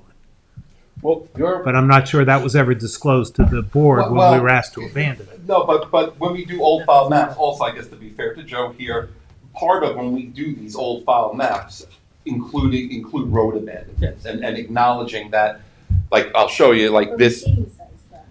Well, receiving and sending, to identify where, but they see what they do here. Here's where the road's going to go. But Anthony, usually if you're abandoning in a receiving, it's No, to lift. all that I'm saying is the abandonment of roads within an old file map to create larger lots That's is done. common. Yeah. It's And what's that's- done but in that's- all old but file that's maps, in and that's rec- okay. That's in receiving. Mike- That's in a yes. receiving But it seems parcel. like here, No, it no, was no, no, enough no, to no, no, create. no, no, no, no. No. You could do it. You want to do it for your sending sites too, because to be fair, that gives them more. Gives them more we're back. rights, right. All right, so the bottom line here, Joe, is that it's not in the code, right? It is not in the code. It's just discretionary. I And mean, I the believe- map's been approved and Did we The discuss map this is a with legal Dave? document. Did you discuss this with Dave Wilcox at all? Is it- Did Dave, like Dave Dave said said, no. Dave just said, No. you can't rationalize, you can't say exactly why it wasn't included. But he says, as a matter of character of the community, they're larger lots. And, there's, the reality is that there's still use for his development rights in many Elsewhere, areas yes. that he could use them for. Yeah, I don't have I any don't think- receiving parcels. You could sell your. you could sell the I rights. could sell my house in Quogue where I live, but I'm not. I'm in business. Well, they're not of- gonna go to waste. You're in business to They're build a not gonna go house, to right? waste. Would you like to see some of these go back to the dates, the dates on these, 2020, 2002? I mean, some of these development rights I've been But holding I for thought, 20 I thought years. you never had Are they those. in Southampton? Everyone is in Southampton. We're in different school districts, but That's what I'm saying. everyone is in Southampton. So the one from 2002 is in West Hampton. But some of them were in Yeah, West they're West Hampton. No. There's some from Southampton. I have development rights from all towns. Joe, I preserve lands that's environmentally sensitive in accordance with the code. If you don't find a place to land them, come back, we'll analyze. You the basically entire have a free thing. I can analyze the whole town already. I have. It can only be landed on an old file map. Maybe we need to reconsider the old file map that's not working for you anymore. I have studied every old file map. okay, We could take development rights within a school district and utilize those when someone wants to increase their creative yes. There's all sorts of people out there. They come to the zoning board all the time and say, nobody has any development rights. Right. Joe's is too expensive. I think what you're hearing, Joe, is that it's certainly not, we're not gonna be making an exception to this, not from for a sending parcel. I mean, it's, the map is a legal Adopted- document. it's I don't think we adopted have map. the authority to change a legal document. But you can, but you have to have the That's about- justification that's why to do it's it. here. There's no It's highly justification. discretionary here. This is the authority in the code. It says an applicant can appear before your board to amend and approve old file map development section. And you do it well, Joe, but it's not persuasive enough. You haven't I sold don't us believe. tonight. Not with this particular parcel, no. Well, will you permit me to research my code and address the board in writing about your responsibilities You can on always the old address file map? that. Sure, but we have council here, Okay. we have board members here. But Joe, so, listen, if you give me information, I'll look at anything. That's why I'm here today. I considered this for you. Well, But I don't think your development rights are gonna go wasted, no, I want to use them. I want to use them, and I think I have a right, but I'll save that for the letter. Thank you for the opportunity to Thank you, hear Joe. this evening. Thank you, Anthony, Thank you, for Joe. tacking it on, okay. I think we're good, right? I think we're done. Yeah, Tom, you didn't wanna talk to us on this now, maybe No, we talk to can- it. At some break or whatever, Yeah. we don't have to talk about it So, right so now. March 27th, remember, we have a workshop at noon. Yes. With, I'm sorry. For Ags and Markets Part 2, What for day? one credit. March 27th. March 27th, in the downstairs conference room. 12? 12, 12. 12:30? Okay. Yeah, bring something to eat. Okay, thank you. So, motion to adjourn. Motion. Motion by George, Second. second by Kate, all in favor. Opposed, abstention, 6 in favor, 1 absent. Aye. KJ getting some from Kristen, Eggs and Market did you ever for hear lunch anything from- on the 27th?